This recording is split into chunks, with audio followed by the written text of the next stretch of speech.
Sarah said that her clit turned into a We're fist. Angie's laughing. Thank you, Eris. You're very welcome. And then it grew teeth. What? We're live. Hey, now. little gentlemen, welcome back to Three Black Geeks. Welcome, ladies and gentlemen. Go back in time. Wrong movie and wrong song. Wrong movie and wrong song. They couldn't get the clearance for that to use it the second time, y'all. Hey, what happens if they copyright strike me and D singing that song? Copyright strike. I'm like, what? We just sing acapella. I will I'll tell you exactly. Hold on, I will tell you exactly what would happen if that were to take place. Hey, everybody, come over to our new channel, rumble.com/3blackgeeks. Go fuck yourself. I ain't going to Rumble. Yeah, I gotta be on the front page with DJ Academics' goofball ass next to us. No, exactly. Puffy cheeks. That's right. We get white bitches. Because y'all black women ain't submissive to me. I'm the prize, nigga. I'm the prize. I'm the prize. Why Drake don't want to do an interview with me? J. Cole. Afraid of me. See, we go to Rumble. Fuck Jesus and Meryl. That's why they ain't together no more. See, I want people to understand. I survived. If 3BG did go to Rumble, that means number one, we sold out, and number two, that means Kevin Sorbo was our next guest. There you go. Kevin Sorbo. Would we really go that far? Because that's the grift. That is the grift. You go with right wing propaganda, you get the craziest motherfuckers on your show. That's how it works. First of all, CJ. First of all, you're not thinking big picture. See, Kevin Sorbo, yes, that's a nice touch, but we always got to do two first. It's Kevin Sorbo and Casper Van Dien in a back-to-back, bro. But see, Casper isn't quite on that level yet. I feel like Casper Van Dien's like this is where the both of you are wrong. This is where the both of you. This is where the both of you. This is where the both of you are wrong, because what I have learned is that the power of Rumble is when you bring somebody over to that channel, it unlocks the real side of that person. Yeah, we get Trump Jr. on, coke and all. Yeah, and that's what I'm saying. You bring Casper on, he's not just going to be asking Three Black Geeks. That's not racist, is it? No. We get We get Trump Jr. on, and we talk about Back to the Future Part 3 as he's doing coke. No. Let's go back to Casper Van Dien, because all weird thing like, he hates black people. This is what held up. And you cut out the screen kizapped.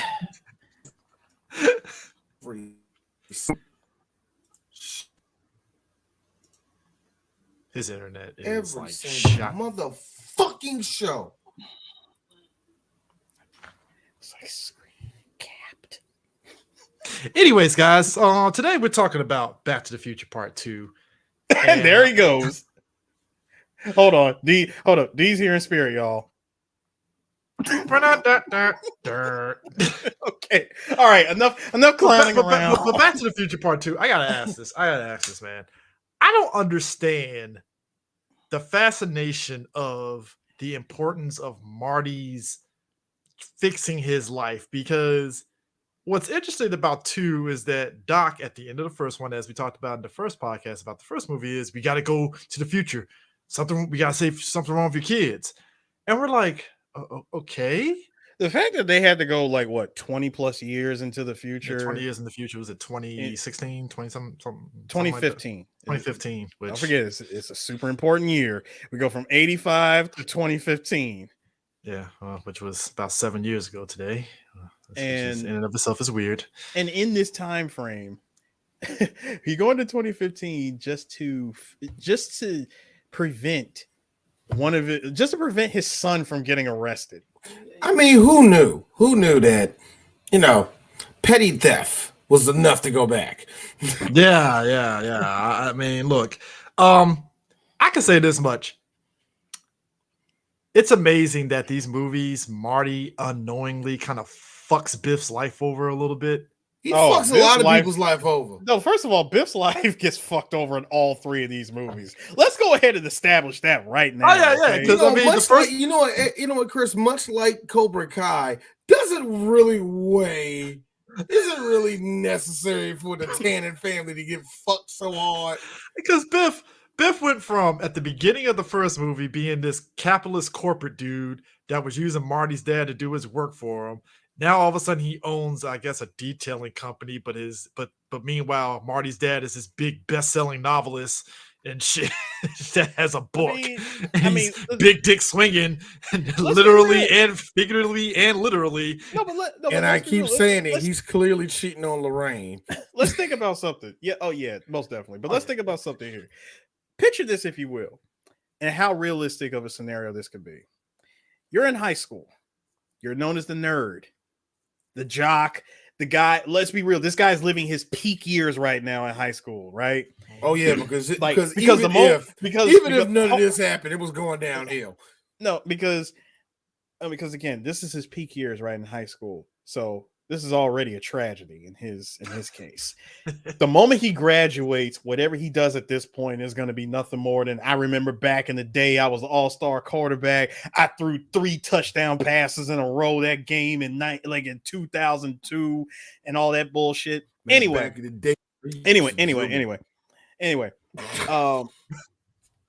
you happen to get into a situation as the nerd, right? And you lay out the jock. You become the most popular kid in your school, all the way up until graduation. You go on in life, you become the fucking CEO, best-selling author, all this good shit, right? But you never forget the guy that made it all possible. You have that jock who is now running a fucking a window tinting company, and you have him outside tinting the windows of your car as you brought in your best-selling book. Mm-hmm. Mr. McFly, your book came in. Just imagine how realistic of a scenario is that? I mean, unrealistic a little bit. Now, hold on. How big is your town? That's the big thing. That's a good question. Yeah. Okay. All right. Hold on. That's let me create a butterfly effect, like quick butterfly effect. All right. I go back to the 90s, and I prevent Walmart from coming to Clinton. We're still a small town. Okay, that is pretty small. We're too close to DC. That ain't happening. Yeah. But it is. No. But I'm saying I create a series of events that, number one, it prevents the Walmart from coming to Clinton. Number two, it stops DC from being gentrified. And you should have just said Lexington Park. At least that's a small town right there. First off, Eris, I hate to be this person. I hate to take it to this level. You're going to have to kill a few people. I mean, just straight up murder. Like a few things. Like there's like 2 legislative things that have to happen. Also, somebody got to live a little bit longer in order for that to happen. I mean, if you said not necessarily. If I approached them with an idea, if I approached them with the idea of continuing to upscale Northwest and Southwest and just completely ignore Northeast and Southeast. That's still a lot. All right, look. Remember, you're going back in time, and all it takes is one thing. This is the problem. One thing changes the course of all history. All right, that's the thing, Eris. I hate to be this person. That's not how history works. See, it's more than just.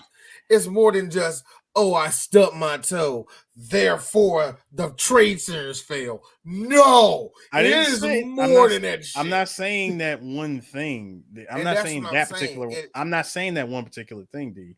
See, what you're talking about in Northville had to change. Number one, a couple of things have to change. Number one, everything in DC has to turn into shit for that to happen. Number two, you're gonna have to change the ideology of fucking Republicans, and that's gonna have to start all the way back in the early 80s. Number three, you cannot stop niggas from breeding. You can introduce the idea. You can introduce the idea in the 90s. Or introduce it in the 90s. You're a black man, Eris. Who said it's got to come from me directly?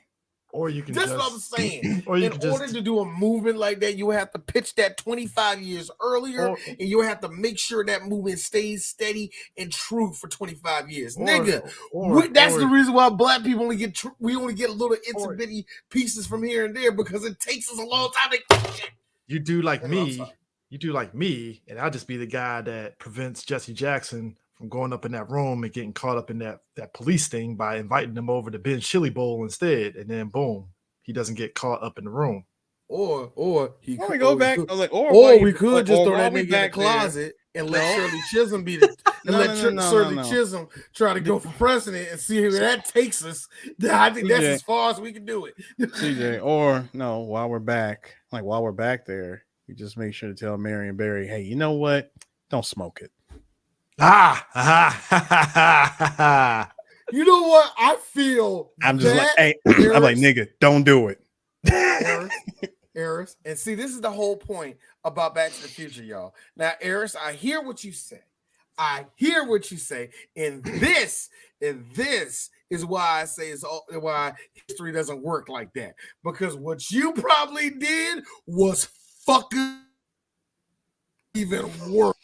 You do realize when you do move a knight, that does move pawns to go a whole different direction. Yeah. Oh, Chris, yes. In theory, killing Hitler way early makes sense. But who's to say that somebody else wouldn't have taken his place? Like Vandal Savage. Also, fuck up, Chris. Because real talk, I have a bet on several savages that are living among us. And I have not picked it. Ain't the one you think who I think is a Vandal Savage. Just go like, really, D? He's an entertainment. Why would he be doing that? Why indeed? You know what I mean? Shit like that, you know? But nah, man. Like, look, Biff. Now he owns a fucking detailing company and stuff, but it's not that. So in the future, in 2015, apparently he's still doing that, except he's detailing his son's semi-gloss black car. I don't know what the fuck that is. What is that? Eris, what is that? An 87 Plymouth? I don't know. The Pontiac, I guess. The cars. Put it like cars this. of the future. Put it like this. All the cars that show up in this movie that are not clearly blue screened. The ones that show up are the I would like to call, God, this movie really was predicting the future, is what happens when you rice out a vehicle. We were lied to in this movie because 2015, half this shit didn't happen short of like the pizza thing, and even then I'm still waiting on the that. pizza thing. Okay, I think we're air good. frying is the closest you're going to get to that. And I think we're good. I still think we're a good 20 years from that, when Pizza Hut is going to deliver a fucking Pop-Tart size pizza. We put it in the oven and bam, there it is. Note the word also. You mentioned the one thing that was wrong about that. I agree with you. I'm sorry. We here at Pizza Hut just realized we can do that. Why don't we just put it in the stores? Cut out the middleman. Why we want to pay delivery drivers for that? That too? You just ruined our industry errors. Thank you. Anyway. No, but like, no. When I say that, here's Uber Eats. Good. Oh, don't worry, Uber Eats. I'm coming for you next. You know what? I have a feeling, Eris. Now, here's the thing. Here's the problem. I have a feeling you would do something and make it be your version of Uber or whatever like that. But when you get back to the 2023, everything is like not messed up, but it's like not right. And you're like, wait, what is this? Uber is owned by Comcast? No. Like, how is Comcast still alive? No, and that's when you look around. No, wait a minute. Comcast. You look around and you just see like, I don't know, Disney, all the Disney stuff is getting burnt, and they are paratroopers. We're here at Comcast. You're like this. No. What did I do? No. I see. Wait. What rock did I move? Wait. I see all the Disney shit get burned. I'm like, oh my God, Disney. Well, that's not too bad. But look, Disney Vault is gone. No. Here's it. That ain't too bad. This is when it gets to Eris. Why is it you see like a big like some animatronics and the rescuers down under getting set on fire? Here's you. You stupid Eris motherfucker. has a soft spot for that. Eris will run over there, pat the little things down, and go into a full rage mode. And John Wick, these poor construction workers were just trying to do what they were told to do, which was break everything down. No, D. First of all, that would mean that at some point in history, Rescuers and Rescuers Down Under became like the biggest hit of all time in Disney. Because Disney would not dragging shit out the vault. They would never waste the ink on trying to do anything with those movies. True. But you know what Disney would waste? Put shit in restaurants, rides, all the rest of that shit where it's like, what is that? Wait a minute, what's that character from? Rescuers. Okay. Here's my thing though. Wait a minute, what's this cat from? I think that's one of the aristocrats cats. Yeah, it is. Here's the crazy part, right? So Biff in this movie, old Biff gets wind of Marty. Real name Bifford. Yeah. And if like he gets whiff of it, takes a time machine and creates an alternate 1984. But when old Biff does this, he dies because guess what? His old self is gone now, but his old self doesn't exist. Well, hold on, Chris. You got that you got that a little messed up. He actually took himself back to 1955. That's what I'm saying. He created an alternate 1984 by going back in time, 85, by doing that, and basically his older self now kills over and dies because, hey, guess what, dude? You just erased yourself from existence now because it changed. Yeah, I was gonna say technically they don't die. They just we saw the 85 equivalent of the snap. Yeah, no, he came out that time machine like, argh! Yeah, I mean, he killed over because his existence is no longer, what it is. Now, as a kid, the first time I saw this, I didn't catch that because I just thought maybe he got hurt or something. And then, like, I remember watching it as I got older, and I was like, oh, because he doesn't exist. Okay, that makes sense now. Yeah, this version of him doesn't exist in 2015. Yeah, and that's where Doc, I like how Doc breaks it down. Like, yeah, Biff went back to 1955 and created an alternate 1985. And Biff's version of the alternate 1985 is basically, hey, I have this almanac. I'm the richest person in the world. I control shit in Hill Valley and maybe the United States, possibly. And here's the funny thing. Biff got that idea from Marty. Of course. Yeah, and Doc told Marty, no, dude, you cannot do this, which is weird because I'm like, hey, Doc, Marty. Biff was like, wait a minute, that's a good idea. But the thing of it is weird. As much as Doc had every right to kind of get at Marty about that, but I was like, hey, Doc, Marty technically did change time by virtue of his parents kind of being well off. Thank you. That's the picture I was looking for. Yeah, I could have found it. I got it for us. There we go. Yeah. You see, we was in the past, and we went back to 1985. But when we... But here's the thing. I love how much out of breath Doc was through this entire movie. He was always out of breath. Like, but for some reason, when we came back from 2015, we went back to 1985. Only it wasn't our 1985. Like the things that Biff did caused time to skew off course, and this is where we are, the alternate tangent of 1985. But here's now, gentlemen, do you like the fact that this 1985 is not how people would like to assume what an alternate future would be, where where everything is, instead of it being what's that place? Instead of it being cyberpunk, dystopian and all that shit, we just got, what shit looks like today. No, but it's similar to what we were getting. It's amazing how New Jersey all of that looked. But it's similar to what movies in like the late 80s going into the 90s was doing when they were plotting out what the future was going to be like. Because there was this movie called Class of 1995, and the future was pretty much like Biff Tannen's future and stuff, right? And it's weird because I'm like, so the future is basically piece of shit Los Angeles with Sons of Anarchy bikers going around. That okay, sure, got you. You know, I like how for white people, besides skinheads and Klan members, bikers are the worst people in the world. Yeah, I love that. I mean, look. Yeah, it's a movie called Harley Davidson, the Marlboro Man. Same type of future where it's like evil bikers, and I'm like, that's what we got, evil bikers. There's also a porno theater on every corner. Exactly. They're pretty much the 7-Elevens. You know, and you know what? I find it amazing though for Biff, but look, really, when you look at what Biff Tannen's whole thing is, it is a Republican's wet dream. Oh yeah, it is. I mean, number one, Republican and red pillars wet dream. I mean, oh my god, I mean, this nigga pretty much.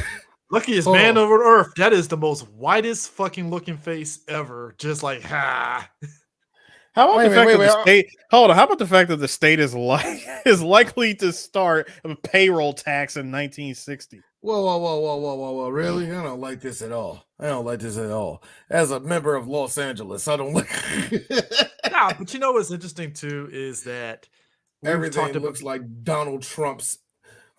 I could have did that. Actually, I feel like that's how Trump Tower looked at one point in Jersey. Like you could not tell me that the Taj Mahal one day let bikers just have way in there, and then Donald Trump, because he wanted to look good in front of his friends, he kicked them all out.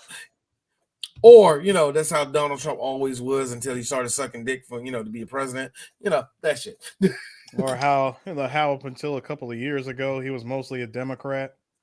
Well, yeah, that was Chris. That's up until he started running. Democrat out of convenience. To be fair, yeah. Hey Chris, I want to be real with you. Most Democrat celebrities are like that. Don't do that. Most of our favorite Democrats on television, convenience. They were there because Hillary was their friend. Yep. No, I mean but let's be real.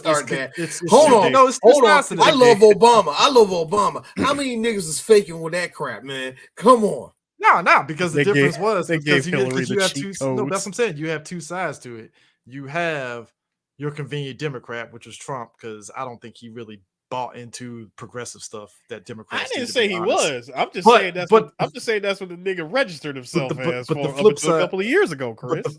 But people say that all the time. But even all of us know that was bullshit. But anyways, then you have the flip side, which is the other side of it, which is the respectability politics Democrat, where it's like, yeah, you're a Democrat, but you kind of got a lot of conservative values with you a little bit. So what's going on there? That kind of shit. So But anyways.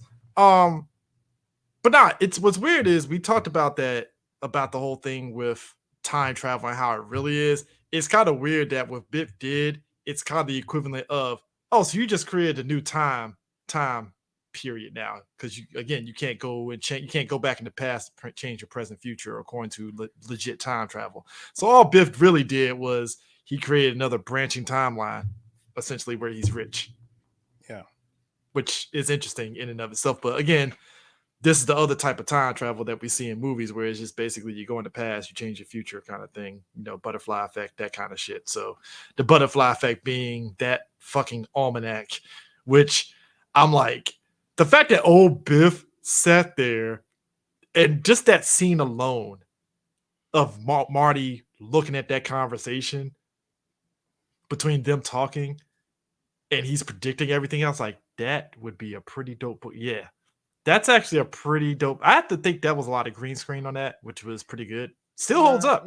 Not necessarily. I mean, well, it's more so split. I believe it's framing. It's really just framing, because you can frame it by having by shooting one master shot, and you just have the actor on one side and have the actor in different clothes on the other side, and they just have them read their lines to each other and then just sync it up in post. Yeah. The biggest thing about this movie, though, original actress that played Jennifer in the first movie, gone. Now it's Elizabeth Shue as Jennifer, which, yeah, that happened, and Jennifer just gets kind of thrown to the wayside. I'm starting to think that had they kept the original actress who played Jennifer from the first movie, if they kept her and she stayed on for the second She probably would have had a lot more involvement in the movie. Yeah, I mean, apparently the original actress turned it down because she had some family issues. So they was like, all right, let's get another actress in there, and they end up and that's why they ended up reshooting that ending from the first movie with Elizabeth Shue as Jennifer instead. So it's like, oh, okay, cool. So we're just picking up, which I'm not gonna say you lost anything by recasting, to be honest with you. Did you like Did you like the take 43 that they went through for Doc when he comes in and says, "You gotta come back with me"? Like, what do you mean, Back to the Future? Well, what happens to us in the future? Do we become do we become assholes or something? Worse. Doc, hold on, no, Doc legit pause. Doc legit pause, looked off to the side and says, "Oh no, you guys actually turn out fine. It's your kids." Which it's that awkward pregnant pause. Now, I will say this movie did a good job of predicting one thing, though. So the time machine runs off of Mr. Fusion. Mr. Fusion, which is basically something garbage. Garbage, which technically we kind of do have vehicles that can run off of like old ass cooking oil, and it's kind of the equivalent of that a little bit. Ish. But yeah, we have so many ways of renewing garbage and all the rest of that shit. The problem that we really have is recycling burnable trash. That too, and also we want to recycle a lot of this, and that's what's pumping a lot of the C2 up into the fucking atmosphere. And so, I mean, you add in, some of these politicians that don't believe in cold fusion because fuck progressiveness and environment. Here's the funny thing. There's a shot. There's a thing I put in there. There's a shot that they had of Biff where he owns a nuclear power plant. Now, here's the funny thing. This was during the time where Chernobyl fucking happened. So nuclear power was the worst thing in the world. We're looking at it now and how nuclear power has been handled in the last since Chernobyl. It's like, why not we doing this to the rest of the country? Like what? Oh, people ain't gonna make money. Okay, cool. Got it. Corporate greed. Yeah, means the only way we can use nuclear power, D, we need kaiju. We need robots. Let's go. Dog. If there was here's the funny thing. If there was a fucking war, if there was a war that required us to put our nuclear waste and stuff into like robots so they can fight, yeah. Oh, they'll straighten up and fly right on that shit, won't they? You're gonna try to tell me that you're gonna try to tell me that that point again. Like that a whole freaking Gundam doesn't run on nuclear power. Well, it was technically illegal in the show. You remember, like they couldn't because the Antarctic Treaty and all that shit. So it's like, yeah, technically you couldn't. I mean, I think not to mention that you did have a whole colony drop on a planet, but I think real quick, I think America's Gundam would suck until about year 5 of the war, and then we just start washing everybody. Actually, like, I have this feeling that we will be getting crushed, and all of a sudden, America. It's sucking would be it's sucking would really be like Idris Elba's character in the first Pacific Rim, where he was taking those pills, and then we find out, oh, you were part of the early robots that had nuclear powers, and that shit, and the nukes were like leaked. The reactor was leaking and shit, and he kind of got nuclear poisoning and shit. That's us in America, like, shit. Well, got nuclear poisoning, huh? Here's some pills, dog. Sorry. Hey man, look, don't worry. Charlie Hunnam gonna change the game when he show up in like 4 years. We will. Anyway. So Biff creating this alternate 85 ends up switching the movie in the second half to, hey, let's revisit Back to the Future Part 1, but with Marty in the background. It's a weird situation. It's fun it just. This is one of those, honestly, guys, this is one of those things that you kind of reserve for the third movie. Exactly, it comes full circle to this shit right here. This is some third movie shit. This was like in game. How you like Eris? How you like the Dick Tracy shadow he got right there? I think that's why, that's what made Endgame so funny when they revisited the 2012 Avengers, and it's like, oh, so we're seeing it from a different perspective now. That's what Back to the Future Part 2 was doing. It was like, so we're seeing Marty's perspective, but then he punches Biff again. He's like, the guy stole his wallet. And I'm like, okay. And I love how they got not Paul Rubens to do that.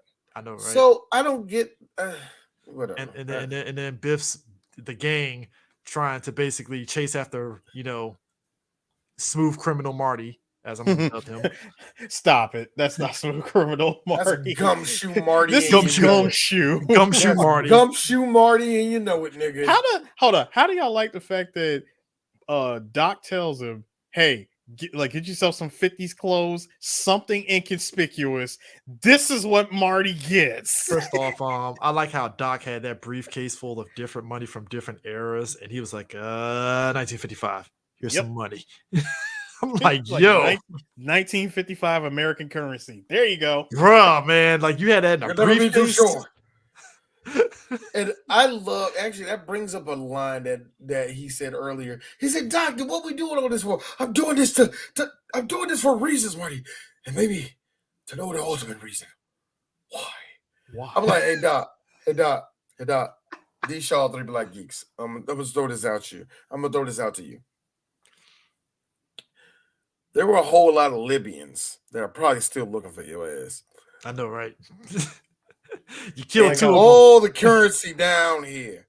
Marty killed 2 of them. So hold on. I want y'all to note the currency down there. I saw 1901. I meant to take a picture of that, and I saw 1930. I saw 1904, and I was thinking to myself, "Hey D, your theory was right. This nigga has been Rick Sanchez in it for a little bit, and it's like, Doc, you got a lot of nerve to hit this. Maybe we can get to the ultimate theory." No, D has a question. How many people you killed, Doc?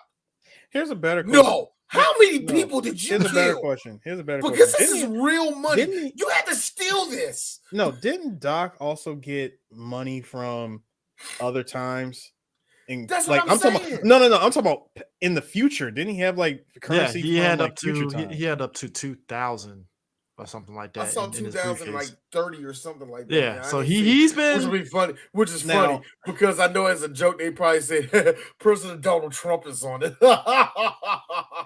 Now I thought of something else.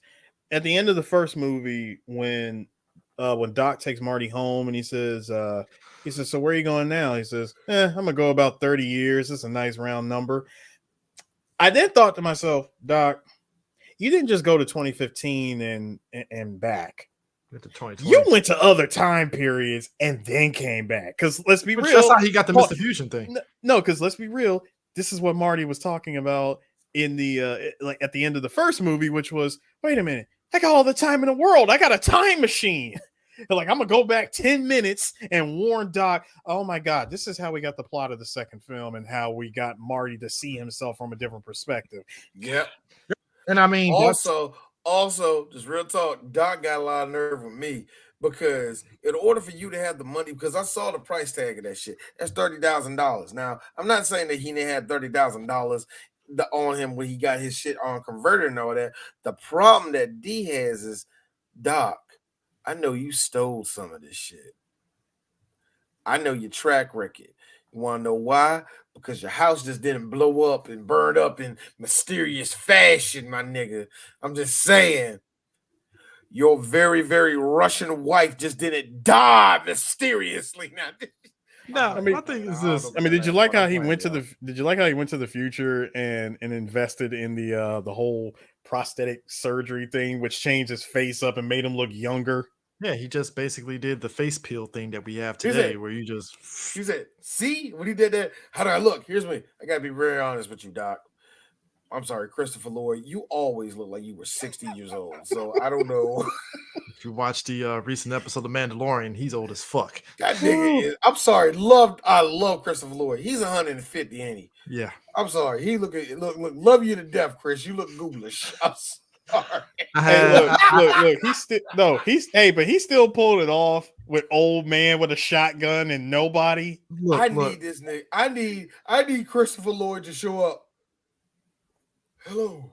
Look, all I'm saying is, every time I see, we got to get him doing some spooky role, and it has to be comedy. Before he leaves us, we got to give him some material. All right? No, because the thing is, this is like, every time I see, every time I see him and Michael J. Fox at a convention nowadays, I'm like, God, you motherfuckers are old. Holy shit, man. Hey, look, man. Michael has been fist fighting with motherfucking Parkinson's.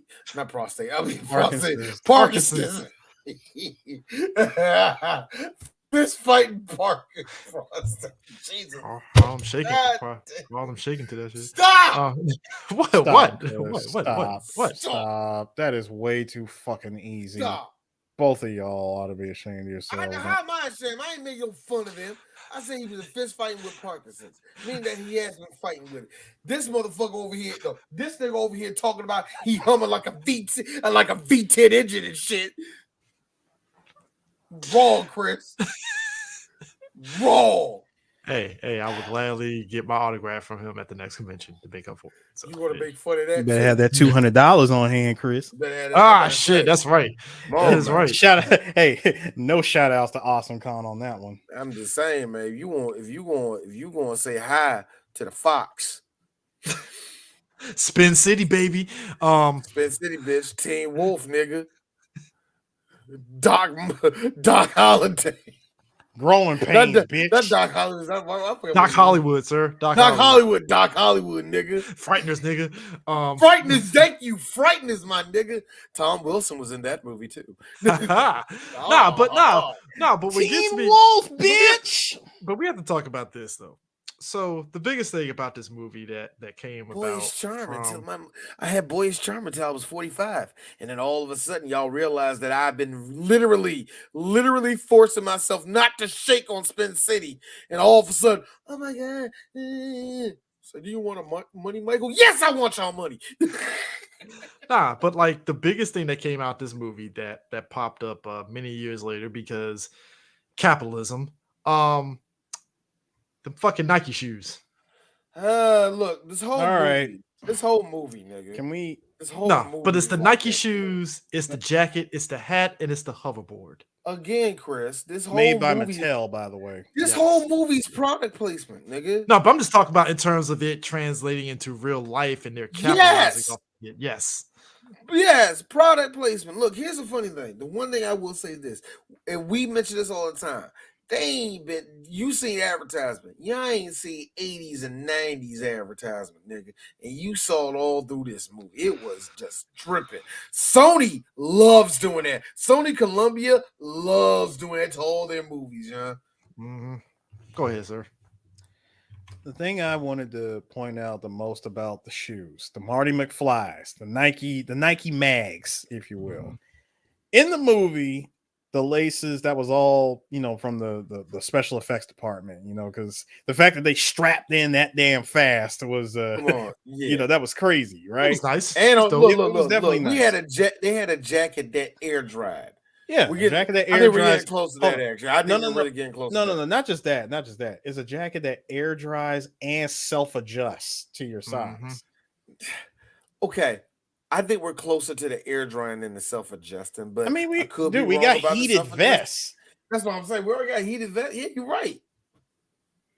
So, with all with the shoes in particular, the Nike mags, everybody, we have been wanting those shoes for decades, and it wasn't up until around that 2015 time period where Nike did actually release those shoes. But it was through a charity contest sort of thing. And for the individuals that did get it, did you think that they actually kept them? No, they flipped them for a shitload of money. $32,000 and shit. Yeah, they're going for anywhere from 15 to 30 grand for the Nike mags. But they don't even look the same as the movies. That's they don't look the same. And that's why I stopped immediately. There were two different versions of the Marty McFlys. There was an official one that you were able to buy, but it wasn't the same. And the ones that they actually did make, that using the technology that we have currently to make them as close to the movie as possible, even when they self-lace, they take a minute to self-lace. To be honest, if you want to get something close to that, just invest in Nike Adapts. Nike Adapt sneakers, whether the Jordan 11 Adapts or any of the other Nike Adapt sneakers that self-lace, they do it in a much faster time, and to be honest with you, they look better. Or just get the licensed ones that you can buy for a Halloween costume, and that's as close as you're gonna get. Oh and yeah, you know what? the shit off of Wish.com. But No, go ahead. it's you can get it on Amazon. I gotta be honest with you. I'd rather wear that shit than the mags. At least they look screen accurate. No, I get that, but fuck it. If I want to get some self-lacing shit for real, I will drop the money and get the Jordan 11 adapts. I'll be fucking lazy motherfuckers. I don't need no goddamn self-lace. It's not time my goddamn shoes. I mean, that's dope. Like an adult. They're dope. I was gonna say that's dope as shit, nigga. We are in the time period now where all the futuristic shit that we watched in the 80s and 90s is supposed to be here today. And damn it, this is the closest I'm gonna get with sneakers. I don't have a flying car, so fuck you. All right. Well, look, where they at, Chris? Where they at? That's what I'm saying. I'm complaining. We don't have no flying cars, so we ain't in the goddamn future. That shit ain't gonna happen. Okay. That was first lied to us with the damn Jetsons. Okay, let that go. First off, look. Now we need to talk about this. And that was 2002. If we're gonna talk about anything, first off, look at the makeup that they put on Leah. Look what they did there. Look what they did to the bitch. Anyway, second of all, but I like how number one, Pizza Hut didn't really change their logo from the 80s, and they look like that. Number two, Pizza Hut is still in business. Who knew? But then again, Pizza Hut's still in business now, so you know. 50 wings, you know, they put food on the table. And who know, man? Hey, listen. I was all in it for the Wing Street shit. Yeah. Now here's the thing. Black and Decker hydrator, so it's a hydrator. Here's the problem I have with it. What D? It's a Black and Decker. Black and Decker. I don't trust that shit. Black and Decker. That shit. Hold on. The fact that this shit is not from Phillips concerns me. Am I the only one? Thank you, Eris.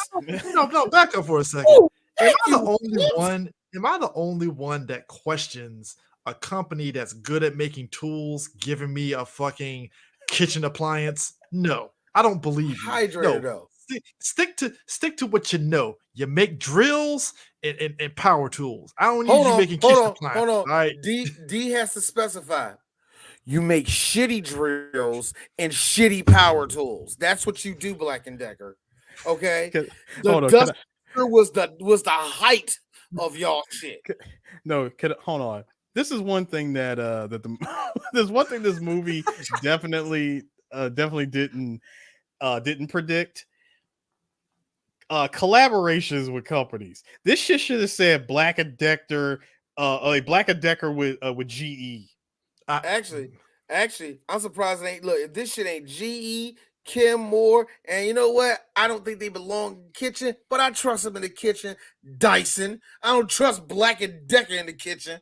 I'm sorry. Who makes that good shit? Beach. The Beach people. God. Hamilton Beach. Yeah, Hamilton Beach. Yeah, if it ain't them, I don't trust them either, nigga. But that being hell, Oster. Pizza. No. Now, here's the thing. Pizza looks good. It looks standard Pizza Hut. The hoverboards. I don't know. The hoverboards, we technically do have hoverboards. They got the water versions, which kind of technically do hover over the water. And then you got the other ones. You just gotta be real. Hover technology, jetpacks. We knew we were decades away from this shit. We knew we could do it. Technology wasn't there like that. I mean, right now it hasn't been refined yet. I mean, right now we're at a point to where you can actually legit make a John Wick suit that's bulletproof. Right? That's a thing that can actually happen. It's a lot of resources to get the fucking things aligned in the suit, but you can make it happen, right? Mm-hmm. We're still a ways away from having an Iron Man suit.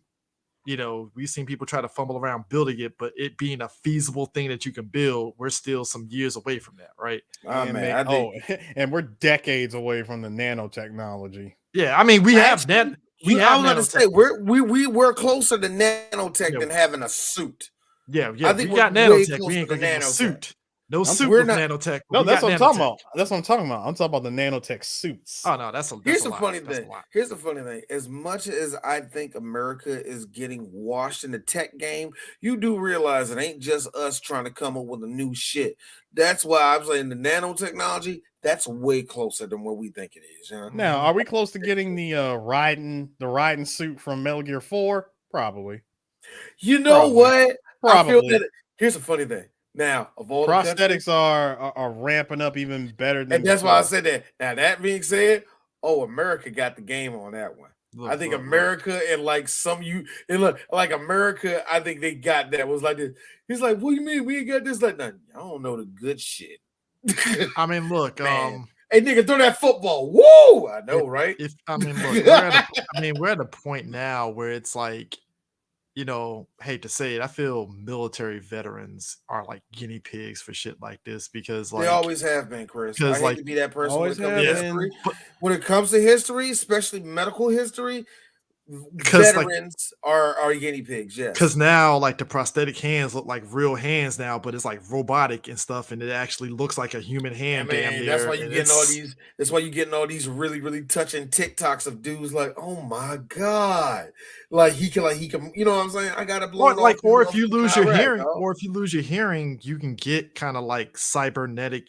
Like it's definitely different than actually hearing. But you can hear. It's just gonna be very. Or you get like Chris, a very sensitive inner earpiece, which like boom, it brings you, brings your hearing back. Here's a funny thing, Chris. We like this, and they got something for your eyesight. All of a sudden, Stevie Wonder, hey man, look, shut the fuck up, man. They don't need to hear about that. Shut up. They don't need to know. First off, sir, Stevie Wonder ain't blind. All right, that's what I'm saying. That's why you trying to shut him up. Don't tell him like that. Look, no, we still behind in the technology. No. People can't see. Shut the fuck up.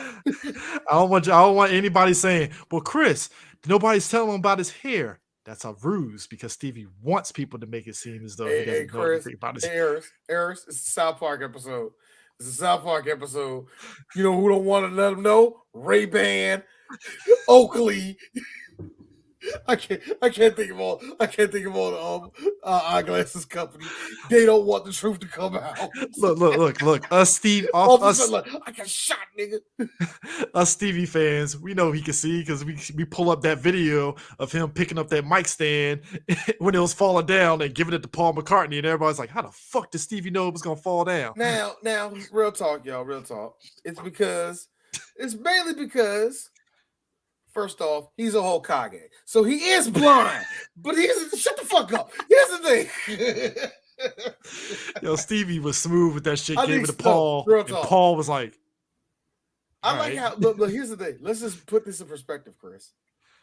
We are saying, how did a blind man who can play multiple instruments just know that shit? Did you not just see? Did you not just hear? Sir Duke, what the hell is this? Very simple answer. Because much like when Neo got blinded, he could still see. Yes, you can see electricity. My man sees in code. Neo was fucking with Trinity, young. That was so fucked up. He was fucking with Trinity. I know exactly where I'm at, babe. Oh, you got stabbed. No. It's not good, Keanu Reeves. Y'all. That was the best take that we could use. Did y'all love how Marty? Look, Harris, right there, where you doing all that? Carrie Ann Moss sitting in the movie theater, pissed off. That's the one they chose. That's the one. Look, she looking down for the editor. Throw something at the editor. You know that happens, actually, y'all. Yeah. I hear that editors, if they're sitting in a room where they're viewing a movie, somebody throws something at the back of their head every now and then. What you're saying is Vin Diesel threw somebody at somebody's head when they saw The Rock, when he saw The Rock pull the fucking minigun off in Fast 7, and he was fuck, let that shit in the goddamn movie. Look, Chris, we're going to get into the Fast series when we get there, but I'm just letting you know. I don't want to know the fights from Fast 6 onward that happened in that whole thing, because I think Vince has been fighting people hard technically since Fast 4. So I just feel like the fighting didn't Chris, I feel that the fighting didn't start until the 6th one. And it had nothing to do about Dwayne until Sir. Fast 5 is when it started because Vin got pissed off. Everybody says The Rock is franchise Viagra. That's where it started. Yeah, you're right. Yeah, that's where it started. Speaking of starting, you know what, Chris, you're going to be great for our retrospective of that because you know the history. I forgot all about that. that this is why, like I said, if you are a film critic with me and you say any corny shit like that, I'm throwing a bag of popcorn at you, nigga. Like, yo. Speaking of which, did y'all love how Marty, future Marty, is showing these kids? Present day Marty. Yeah, present day Marty is showing these kids how to play a light gun game, and they're like, "Ew, you got to use your hands. You got to use your hands. It's like a baby's toy." First of all, that was still the no, it wasn't the zapper, but yeah, it was the actual gun from Wild Gunman. All I'm saying is Wild Gunman arcade. Okay. All right. As a father of three, if you got crack shot, you were the shit. I'm gonna tell you this: as a father of three Zoomers, I can tell you this: this is actually how that would have went in real life. Yo, that's a gun. Yo, let me see that. Kids freak out like, yo, look, it's like a real gun. Yo, they freak out over that crap. Like, yeah, let me see. Oh, so that's how it works. Kids love video games. If it's a good game, that's why I keep telling people video games are timeless. If it's good in 87, it's going to be good now. Okay. Let me tell you something. Show your kids the zapper, the one that we got, and the original before the changes. Oh yeah, they know how that shit looks. They know how that shit look. Look. Look as a person that is a veteran of the Time Crisis series. D's right. A good shooter light gun game will get anybody of any age. I was playing over at a little fake little fake don't they got called little fake Sky Zone they got down the street from us, right? Yeah, we was up in that motherfucker and we was playing like you said, we was playing not Lethal Forces, Jesus, Time Crisis. I'm teaching my nephews and my sons how to play that joke. We like, bah, bah, bah, bah. I'm like, duck, bah, bah, bah. Like, nah. Like, I'm told how to put the pedal down, all that shit, right? I leave. I give these niggas $20. I leave, right? I come back. They crushing this shit. I'm saying, I hate how the 80s did that to the future kids. Like, this is old man. This ain't new. You got to use your hands. I'm like, so what are you doing with video games now? Well, they're doing the the Oculus now. Like, ooh. You see, I like how people when they do Oculus, they make it seem that all you do is just this, and no real action to it. It's just like play Beat Saber. I know, right? Nigga, Beat Saber says hi. Son. I play Beat Saber on that joint, right? Of the my bitch ass over here. Oh man, easy. Hold on though. So Marty does that, right? What got me too is that he's also, as he did in the last movie, standing up to Biff. But Future Biff apparently but Future Biff, his grandson, got an upgrades because Marty punches him in the chest and all of a sudden he just gets bigger. And I'm like, the fuck was the hell? He said he got a couple of strings. What did he say? He got some implants. Yeah. Which I'm like, why?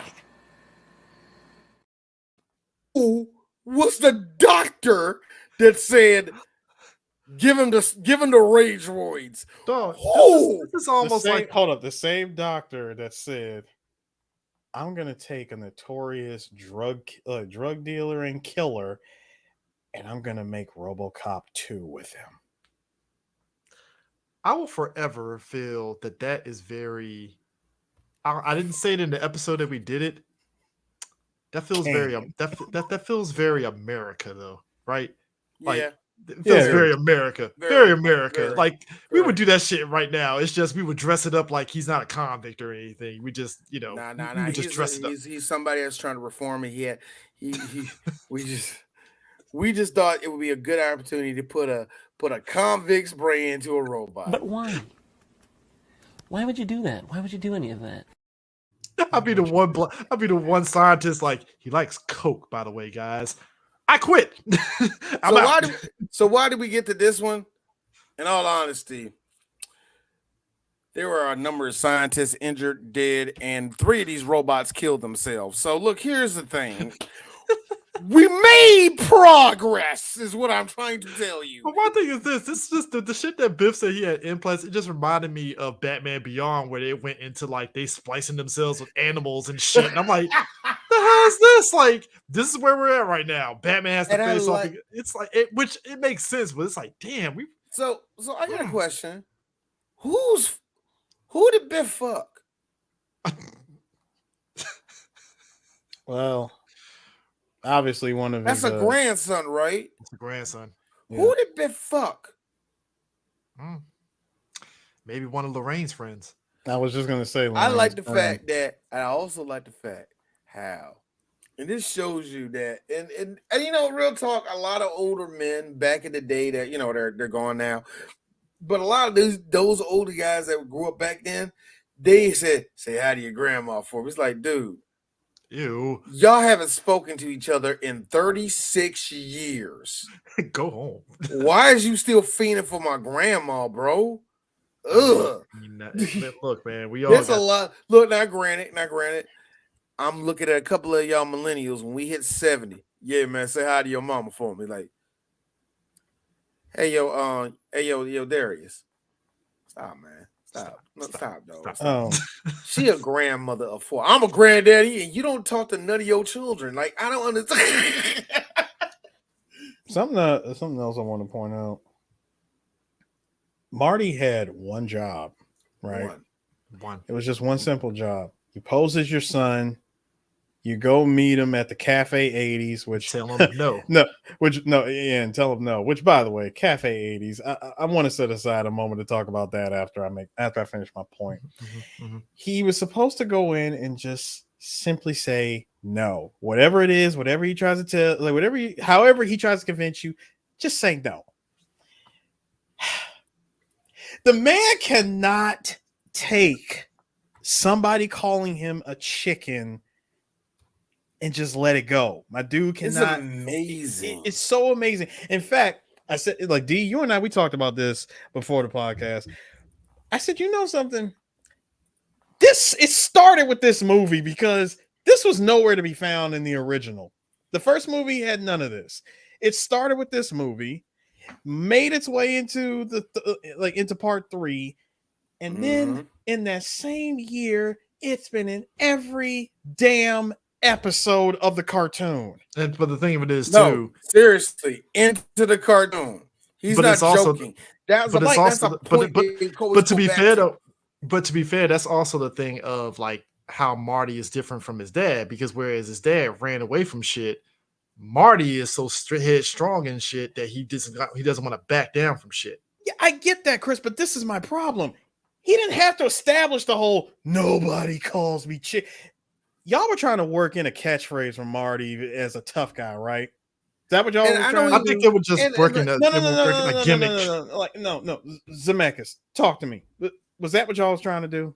Because why the word? My problem is just why the word so, in my opinion, it was so much better the way they did it the first time. Marty was ready to bring the smoke in the first movie. He didn't have to say any words. He just let me know, hey, I'm standing my ground and I'm gonna whoop your ass. I don't care if you got a whole 3 inches above me. But I think they did that to kind of establish the downward spiral of what was happening to Marty in the future, where it was beyond just his kids, because like, this is something that this movie. You know what? I see exactly where you're going. You want to establish the fact that Marty always had this fucking chip on his shoulder that anytime somebody challenges him, that yes, he's going to come back and say, no, I'm not. And it always fucks him over. And they wanted to establish that that's how his downfall was as a person. So, no, this is my problem. This is the paradox, because that shit didn't happen until Marty showed up in 2015 from 1985. Well, that's what I'm saying. Like, that started there, and it was kind of interesting because this is what it makes me believe. It makes me believe that if Marty not doing that shit if he didn't do anything with that almanac thing, right? Because obviously, if we're going on time theory here, if he did what he did and came back, that's what have probably established in 1985 Marty to where we get in the future where he's saying a chicken, because they do this thing in this movie that established in the third movie. Apparently, Marty is under the thumb of somebody else, Needles. Yeah, just like his dad was under the thumb of Biff. But the only difference is Needles, but him and Marty were kind of on equal terms at a place, and Needles like, hey, Marty, I got this little side thing over here that you can make some little money on. And Marty is just like, nah, this just feels a little weird and illegal. Which, hey, shout out to Future Skype. We get Skype now, except it's not by AT&T. Brought to you by AT&T. Except in AT&T is Skype. Hold on. Isn't there another service you can do phone calls with that's not Skype? Zoom. Well, can you Zoom? So you can actually dial numbers on Zoom? What's the face? The one that everybody uses, WhatsApp. No, WhatsApp. Yeah, WhatsApp. No, WhatsApp was one. No, but Zoom you can because you can actually put in your phone number. I did not know that. Yeah, I did not know that. I thought that was just regular calls. So, WhatsApp is the biggest one in the world because everybody in the world uses that one. So it's that whole platform. But the thing of it is that face. Yeah, they do this. There's like 2 shots. There's another shot that we have too, and I don't think I uploaded it. And Needles it's the same thing. And Needles hits him with that. Hey, come on, Marty, you can do this, man. Don't you a chicken, on, man? Just give me the codes, man. It's like nobody calls me chicken. Here's no the code. No one calls me chicken, Needles. No, and what happens? No one calls me chicken. Nobody. And Needles is. Thank you for doing business there, Marty. And boom, his boss calls him. It's like, yeah, I saw the call with you and Needles. You're done. You're fired. My man said, McFly. Probably the most exaggerated Japanese businessman ever. It's about my man said I intercepted that call, that video call that you were doing. You are terminated. No, the fact that he said, hold on. The fact that he said, read my fax. We're still using fax machines. Fired. And that shit gets faxed throughout the whole house to where even Lorraine was like, Marty, what is this? Oh, it's nothing. They're just joking. I'm like, nigga, you got a question. Fired. How fucked up is your life where you get a mass fax that go all over your house? How fucked up is that? First of all, what kind of fax machine were you setting up to where it runs in every corner of your house? Also, is that the best? That's the best text that we get back now. That's the best text we get here. And the best part is that if you actually see, if you see the actual paper, it says AT&T on it. Mm-hmm. Yo! Stop! Before you turn it off, check out that fucking Bowflex in the background right there. Yeah. I see what you tried to do at one point, Marty. I see what you tried to do at one point, man. Did you like how Marty's dad is like when he comes into the house, he's upside down because he's on one of those little the machines that helps your back out and shit? Yep. Yeah, he threw his back out. Here's the funny thing. I think George would have been dead now. Like, I really thought George would have died. Not trying to be funny. Well, D. 85 Biff did put 2 bullets in his fucking head. Besides, they never did find the bullets that matched up that killed your old man. George McFly punched him, and Biff was like, "All right, guy, I got you. Here's the blicky." Bap, bap. And I'm like, God damn. I like how this nigga didn't know. Hold on. Here's my thing that gets me. Here's just D's viewpoint of the world. He did a nigga move. He pulled a gun out on him. You mean to tell me at this point, I'm one of the richest men in the world. I decide to come back to my hometown. Shoot the guy that punched me. Pull the glizzy out in the dark corner. Kill this nigga. Then convince his wife with her 3 kids. You can come with me. And he pretty much just gave her fake titties and gave her booze. Like, I love it. Hold on. Here's the best part, Eris. I like how Donald Trump at no point said, I got all the money in the world. I'm going to get your brother out. No. He kept him in jail on purpose. Biff could have got him out of prison. He could have, he could have got her. And I like the fact, at least as a professional courtesy, exactly. And I like the fact that professional courtesy. That's all that. Thank you, Chris. That Marty professional girl. That Marty's sister is just a rich girl who's just running around just collecting debts and all the rest of that shit. And Biff, I will give Biff this much. He don't care. I give what it is, but I'm gonna cut that bitch off at any time. And I also like how when he saw Marty, you're supposed to be in Switzerland. The hell is he doing here? But there's the funny thing. Now I would give he shipped that kid overseas. But I would give. Let's be real. He got all the kids out of the way. That was the point. But here's my thing. That brings up a better question. Hey, Marty, what are you doing during that time? I'm just real talk.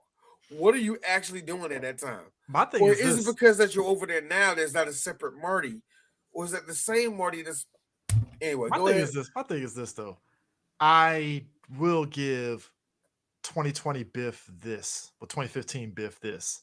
He was smart enough to cover young Biff's ass and telling them about Doc Brown, Marty, and all that shit. Pretty much anyone. It was actually anyone who ever questioned him about where he got the book. But that's the thing though, because most movies would have been a plot hole, and Marty would have like got over on future Biff and got the book back. But the fact that the old Biff was like, hey, some old guy and some kid, and it, like you said, anybody else is going to ask those questions. And if that's what made it so cool though, because he actually was like, he said, I want to talk to you. He's like, about what? He said, the Sports Almanac. Where'd you get it from? How'd you get it? That's a look of a nigga that's like, you little motherfucker. Hold on. Real question. Real quick. You the kid I gotta kill. Real quick. The face you make when you find out Mar-a-Lago got raided. Nigga. Ooh. The face you made when you realize Georgia wasn't gonna go Republican.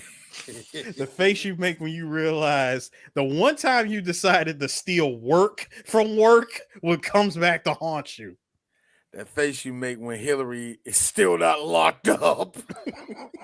The face you make when they had the cuffs out for you. I'm sorry, folks. The face you make when Melania says, Donald, come upstairs and make love to me. Hey, we seen that nigga naked. Ew. No. Ew. Now, I gotta be real with you. Who got the bigger dick, Trump or Biff? Come on. Look. D. I need y'all to see my face. But D, let's be real. No, I'm gonna no. It's really First of all, Dwayne, you need to understand something. Are you really gonna ask the question for a man who is spray tan orange and has a hand that's no bigger than this damn mouse? But D. Also, there's a difference between asking who is bigger is like asking, well, one has 4 inches and one has 3 inches. Is there really much of a difference? Also, just be honest with you. God, what was his name? Just be honest with you. He was what's the face in Wing Commander. He was pretty much Maverick in Wing Commander. So, yeah, he got the bigger one. What was his name? God. I forgot what his name was. Like I said, I just thought that whole thing was smart that they covered his ass on that. Like, hey, if anybody questions you, kill him. And I was like, hold on. You want to know who I believe was the first person to ask him? Who? George. And I think that's why Marty went to Switzerland. Isn't he the reason why Doc got committed in that future as well? Doc committed. Hey, Eris, when you said that, you know what I heard? I think it was George. That's what I heard. I was like, yo, now it makes sense. Yeah. Thank you, Tevin. Thank you. Hold on. Wait. Jesus. Wait. Tevin, Jesus. Hold on. Where is it? Wait. What's up? Tevin, you earned this one. Lord Jesus. No, he got Doc committed. Put 2 bullets in fucking damn George. I'm like, God damn, this motherfucker wasn't playing. See, and then got that portrait. Yeah, and I think in George's case of him putting 2 bullets in him, it wasn't just to get Lorraine. I really think George did ask Biff, how did this happen? I laid you out, and yet you were able to back with the blicky and got rich. You got rich. Biff.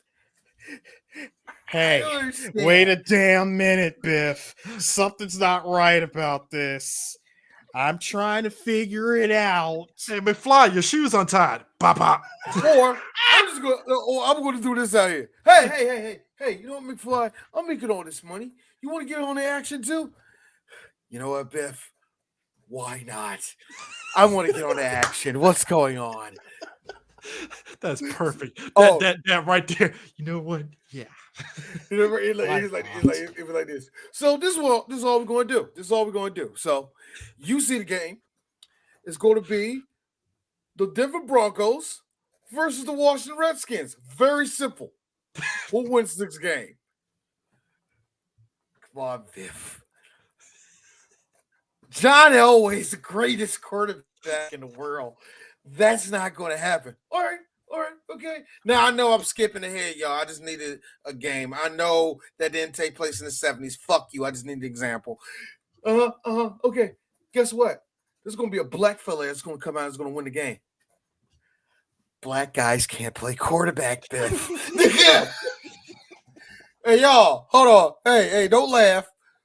What made y'all think that George McFly ate racist? What clue did he give you? If Biff is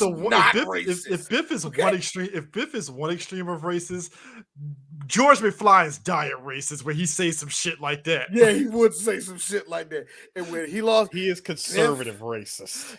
Come on, Biff. I'm gonna make the $50,000. You know what? I do you better, McFly. If you win the game, I'll take blah blah blah for you. Okay, Biff, I'll do it. Of course, he loses the game. Well, I guess you got to shoot me now, Biff. Yeah, I guess so. Pow pow.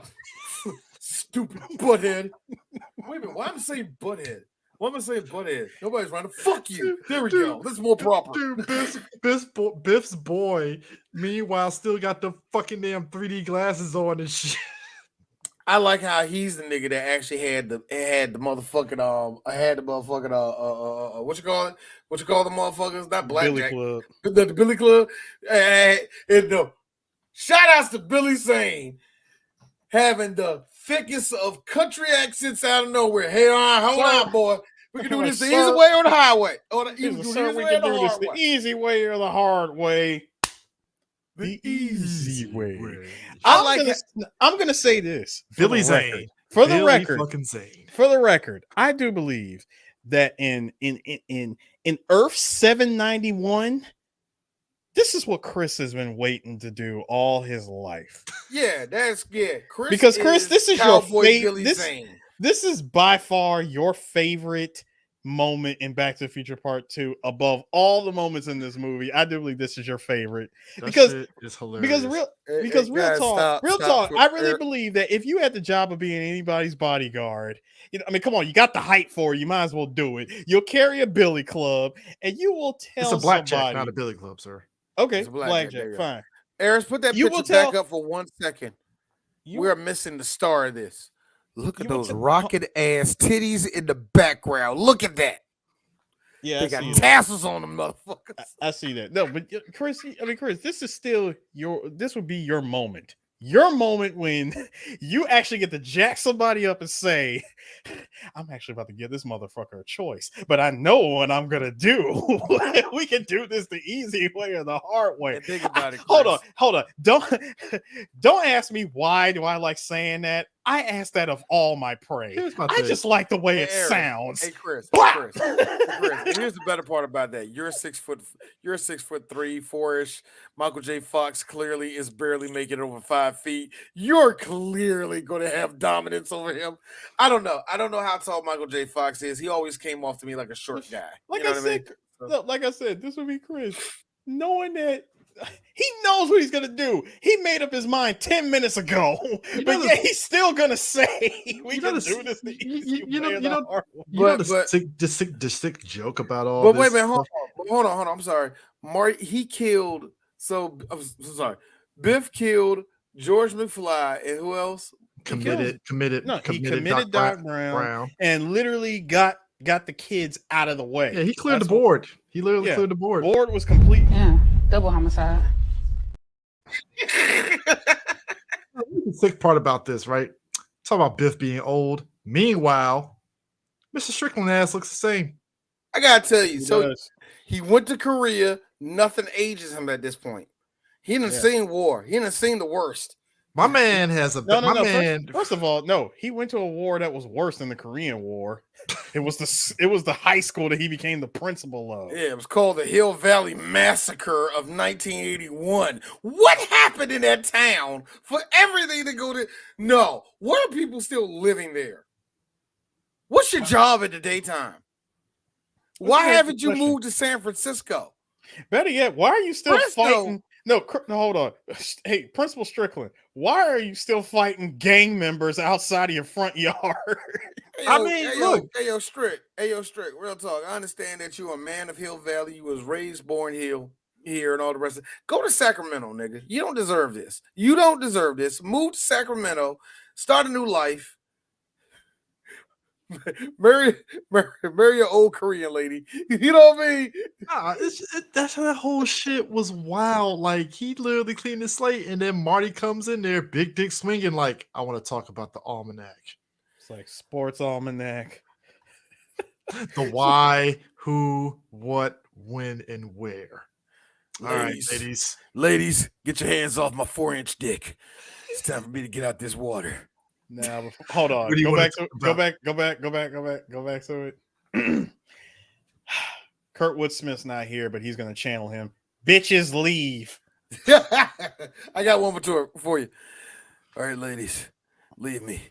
Me and my gold chains got to talk to this boy. Me and my gold chain. You know what? I don't know what's so better with Biff. Is it now y'all gotta understand the 80s, the level of 80s in this picture. Now you're probably saying to yourself, well, D, does he have a style of the 1970s? See, to be truly 80s, you have to have a sprinkle of the 1970s in there. Doesn't matter. There's a sprinkle of the 70s.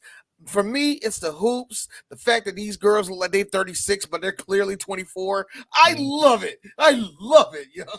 I think the only thing that would really be missing from Biff to make him to make him truly 70s, if he had the porn stash. Nah, this is the 80s, man. So no, I know, but I'm saying, but like you said, you got to keep a hint of the 70s on you, right? Just throw porn stash would be too respectable. No, put the porn stash on him. It doesn't work for villains, dog. You know this. It does work. It does work if you're a villain in sports. Not for Biff. Biff.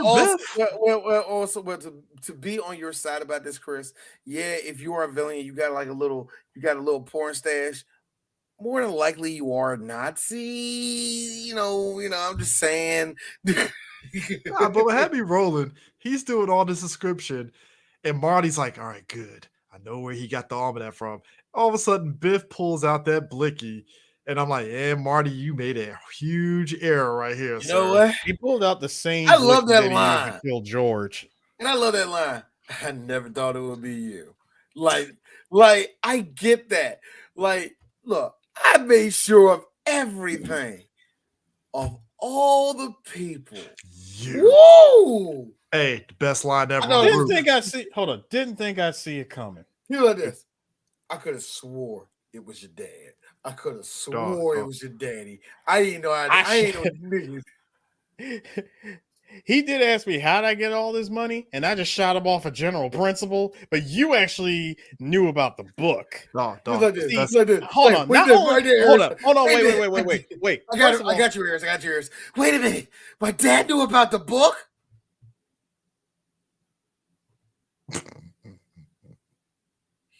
He did it? He didn't know about the book? Hey. First of all, I'm shooting you not just because you know about the book. You interrupted me watching Clint, like watching The Good, the Bad, the Ugly. I got these chicks that I'm paying by the hour to entertain me with. You mean the For, the Shadow, and the Ing? Yeah. Okay, and cool. You interrupted this. I'm not. No. You know what the lie was for me in that Harris? You know what the lie was for me though? Bulletproof vest. I'm like, you don't know, do you, Biff? He doesn't know. The funny thing about this is What I loved about this, though, I like how Marty on the roof, where he said, "What if I don't jump? Lead poisoning." Again, 2 McFlies with the same gun. I'm sorry, you pulled out a 22. Hey man, does the job. Oh, it does the job, nigga. Oh, it does the job. That being said, if there's one thing I can say, the direction may seem wonky, but the cinematography in this movie was fucking excellent. Yeah, I got to say that. Everything looked like it was alive.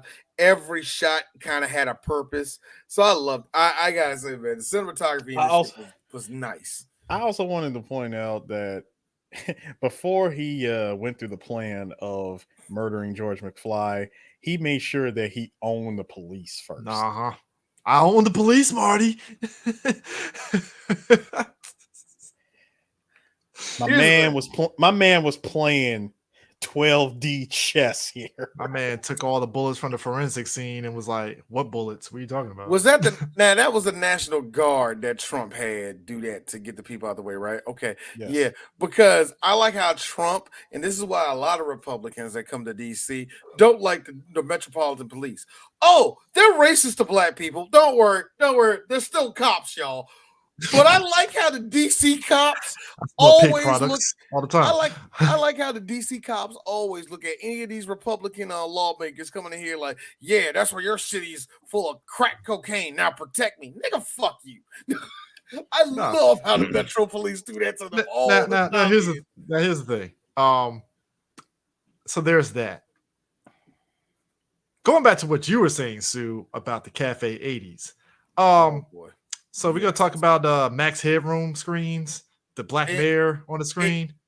Was that his great grandson that was the mayor now or some shit? What, Goldie's great grandson, who's a motherfucking Goldie Wilson. Yeah, he's a Goldie the third. The third is the mayor. Hover conversions.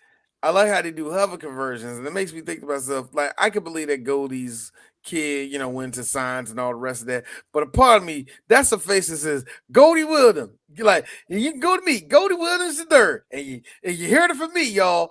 No, I don't know why those children's photos is in my house, but they weren't mine. Goldie Wildem's, y'all. It's like he's about to say something scumbag. I'm Goldie Williams. And I don't know who that little girl. I don't know nothing about that woman in my Cafe 80s had. And my secretary likes me. Cafe 80s had the Michael Jackson screen. Look at you see Oprah in the corner over there. Cheers, dog. Taxi. I like the Ayatollah mask right there for no damn reason. Well, the Ayatollah was on the screen when Marty was asking for a Pepsi. And that's the thing about it. It's the Smurfs that got me. I was like, wow, they got the Smurfs playing. Now, Eris, this is the thing that got me about the whole 80s cafe. Did you like how this like before they went in there, Doc said, yeah, it's a terrible, they're what they think the 80s look like, right? Yeah. I like how they kind of almost got it. If you told a millennial who didn't touch the 80s at all to make an 80s place, they would make it look close to this. It would damn near be just like this. It'll be a little bit brighter, but it'll be just like this. It'll be a shitload of it'll be a disgusting mix of neon and brown. It's like asking somebody to do an arcade nowadays of what they think the 90s arcade was, and it'd be the most bleak shit ever. And I'm like, sure, I guess. No, it will be bleak. It'll be like full of purple and purple and like oranges, and like Nickelodeon be playing in the background for no reason.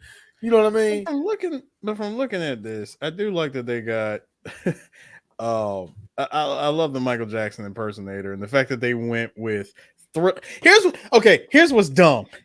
He's wearing the Thriller suit, but it's clearly 1988 MJ.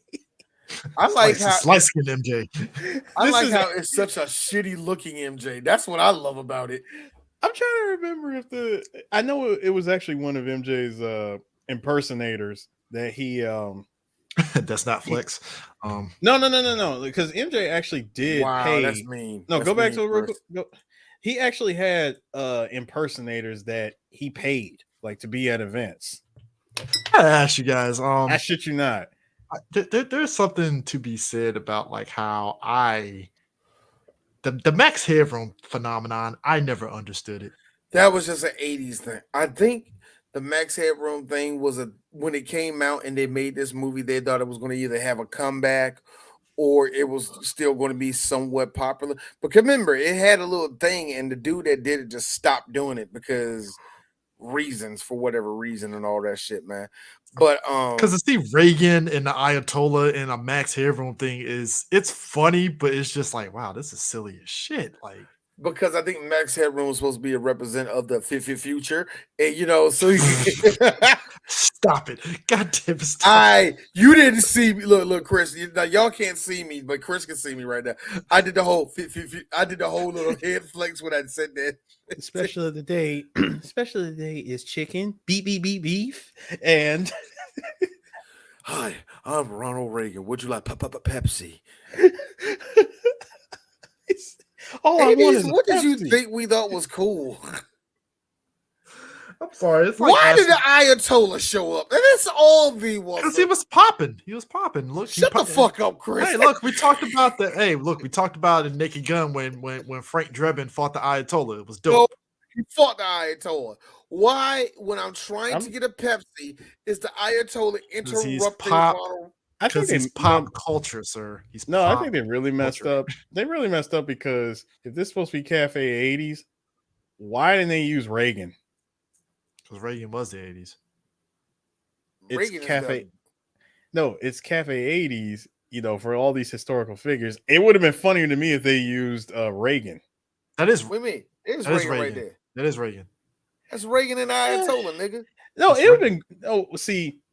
It'd have been cool to me if we'd have got old man Reagan. That is old man Reagan. That is old man Reagan. No, why is he still got the black hair, man? That's not old man to me. That is old man Reagan. He did have black hair a little bit. Here's the thing. Here's the thing. Now, it was in Max Headroom. Have fun with the future is what I'm saying. I know. No. They did have fun with the future. Come on. Eris, they were very accurate because you know as well as I do, Reagan had the same type of speech pattern as Max Headroom at that point. I just like to say that. Shut up. America is the best place that a man can be. Shut up. And I also like to say, Nancy, I pooped my pants. What I do? Tear down this, Mr. Gorbachev. Tear down this wall. Nancy, help me. Hold on, Ronnie. Hold on. It's okay, everybody. I suck everybody's dick. Just hold on. Let me just get my husband over here. All you would have heard was Nancy, come help me. And all you just would have heard was gulp. I'll be right there, honey. We're talking about the 80s. I swear to God, D. Ronnie? I wish that we could just pop in that Work Tunnel Sports Show thing with old man Bush with the baseball. It's like it's the 80s, guys. Got a question. Got a question for you. Let's say we get a Cafe 90s. No. Yes. I'm going now. Run with me on this. Run with me on this. Cafe 90s. There will be a menu item that I believe it's called Planet Hollywood. First off, that's what Cafe 90s is. Good one, actually. That's a good one. That's a good one, but that's more so. That's good. No. It's a good one, but that's more so action movie restaurant. That's really what it is. Was it? It feels like what it was, or Ego, no, whatever. Roll me on this. I know what it would be. No, there will be an item on the menu. It's going to be called the Desert Storm. Yes, it would be. Hi, you know what it was going to be. This is the worst part. It's going to be. And yes, y'all, it's going to be accurate. Hi, y'all. I'm Justin Timberlake, and welcome to a restaurant. You be like this, 2000s for both of those things. Who made this place? No. You have to have Justin Timberlake dressed like he was in the Mickey Mouse Club if it's gonna be 90s. No. If it's Justin Timberlake, we get Dancing Dwayne from Yes, Chris knows what I'm talking about. Dancing Dwayne from the Barbie Dance Club thing. No, I got this feeling. That motherfucking every hour on that shit. Hey everybody, every Saturday, everybody, every day at the 90s club, every day on Black History Month. Our team of Savion Glovers come out and entertain everybody. Half the niggas came and tap dance. Half these motherfuckers got dreadlock wigs on, tapping and shit. It's the dancing Savions. I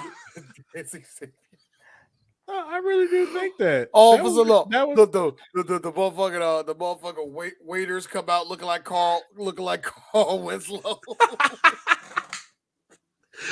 You gotta top it off. Everywhere through this whole restaurant. Gotta top it off with a fucking Fly Girls theme with all the chicks dancing like J-Lo and the Fly Girls from The Living Color. Hold on. Set up a separate animatronic of J-Lo and Rosie Perez fighting. Nigga. And the host. I feel like we're missing a whole lot of white people themes in this, but I don't care. Let's keep going. Hold on. The host will in fact be in not an animatronic, but an actual robot on wheels with just a screen of Clinton, of Bill Clinton. Nah, just hi everybody. He would be the host. To the restaurant. I am look, and I did not order that bad batch. And I did not have sexual relations. So what would you recommend as sex? See, that's 90s. What would you recommend here at this restaurant? What's a good? I'd say you go for the triple bypass burger. It's stuck. Hold on. And that's why I would not suggest that for little kids. Okay, cool. Mr. President, as we top it off with a ODB impersonator. Oh man, nigga, pick your order. We got no more fries. Wu-Tang is for the kids. What drink are you trying to get? Ooh, let me get the Colin Powell could be president special. Yes, I like to take the crime bill. Oh yes, the crime. Oh bill. yes, crime bill. Okay, the crime bill is a New York strip. It is. This speaks so well. We got one speak so well martini. So what is the Rodney King potato? Oh, mashed potato. This racist as fuck.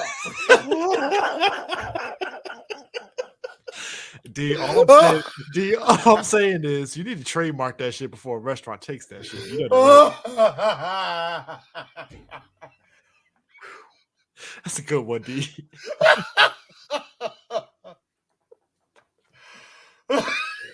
I got a feeling. What's nigger? I'm calling dibs on that Desert Storm one now. Hey, what year did Bush go into office? What year was that? Was that just 2000 he went in? That was 2000. Yeah, he went in 2000. I don't care. I was gonna do something about the Florida ballot boxes. There's no point of that. The crack era special. Now he's talking about George Bush Senior. hey, the crack era bled. Crack era bled into the 90s, dog. Crack era, that's the crack era brunch. The crack era brunch is actually a light. It's actually chicken fingers. It's actually chicken fingers, asparagus. See, it's actually really, oh yeah, it's light and fat. Like you're on crack. I'll get that. Yeah. $27. That's a low price. I love it. I love it here. I would love to get the white mushroom Bronco burger. Oh man, I like the something about Mary salad. By the way, I'm hating all the poison that is falling out of my mouth right now. I hope you love all of this pop culture. Yes. Look. Y'all know D don't like doing this shit. I love every second of this because I hate doing this because it's so easy for me. No, it's easy, but damn it, it's a thing that could happen. We could totally do this. Oh God. Oh man, the Edo. Listen, in another 20 years, there needs to be a legit Club 90s or Cafe 90s spot with all of the shit from the 90s. And then we get that one fucking Gen Zer to be like, so what about this, Nelly? And I'm like, nigga, that was 2000. Get that was 2000 out of here, all right? Get out of here, dog. Oh, you know the that one wait. Look, that one nice ass waitress we all like, hey, you want to play some 90s shit? Yeah, I'm going to play some 90s shit. Do you want to go and take a ride with me? Get this young bitch up out of here. I get fired because this is not the 90s. Like, I don't know why she here. I would like to get the that would also be another one. The the Bullet Time special. Bullet Time. Yeah, that was like 99 right there, man. 99, dog. 1999. Oh my goodness. So what is Video Game Wars? You don't want that. You don't want the that. Video game. No, Console Wars. Console Wars. What's Console Wars? You don't want that. It's a fish combo that you don't want it. Trust me. And look. I gotta be honest one with you. Black, one gray. It's like this. There's a lot of questionable stuff on this menu. There's only like 5 things I would eat. What's the Johnny Mnemonic? Oh, buddy. Johnny Mnemonic. Oh man, like, it ain't so much. Look, all I can tell you is this. It ain't much of it's not much of anything. You might not like it, but trust me, when you really think about it, it's gonna blow your asshole open. Trust me, man. The other cool thing would be the arcade. The arcades in the back would all be like the games than when they first came out. So we're talking Street Fighter 2, Mortal Kombat 1. Not even the new challengers. You get OG Street Fighter. OG busted, broken ass Street Fighter 2. I was gonna say, no, I need this to be authentic. I need all of these joysticks. Some of these, I need at least one joystick to be shitty. If there's 8 machines in there, 4 of those joysticks ain't good. I need that to happen. You know, horrible ass. This is how we, Chris, this is how we're gonna make our money off the motherfucking arcade machines, nigga. This is look. I'm not retrofitting shit with that new shit. No, put real quarters in that bitch. I need a new Neo Geo cab that says it has 4 games, but all it has is Metal Slug and Samurai Showdown. No, Chris, no. I need Neo Geo machine. Why is this Primal Rage on this motherfucker? Eternal Champions. What's that? Why is the buttons A, B, C, D? I love that was the 80s. That's the thing you kids didn't have to deal with.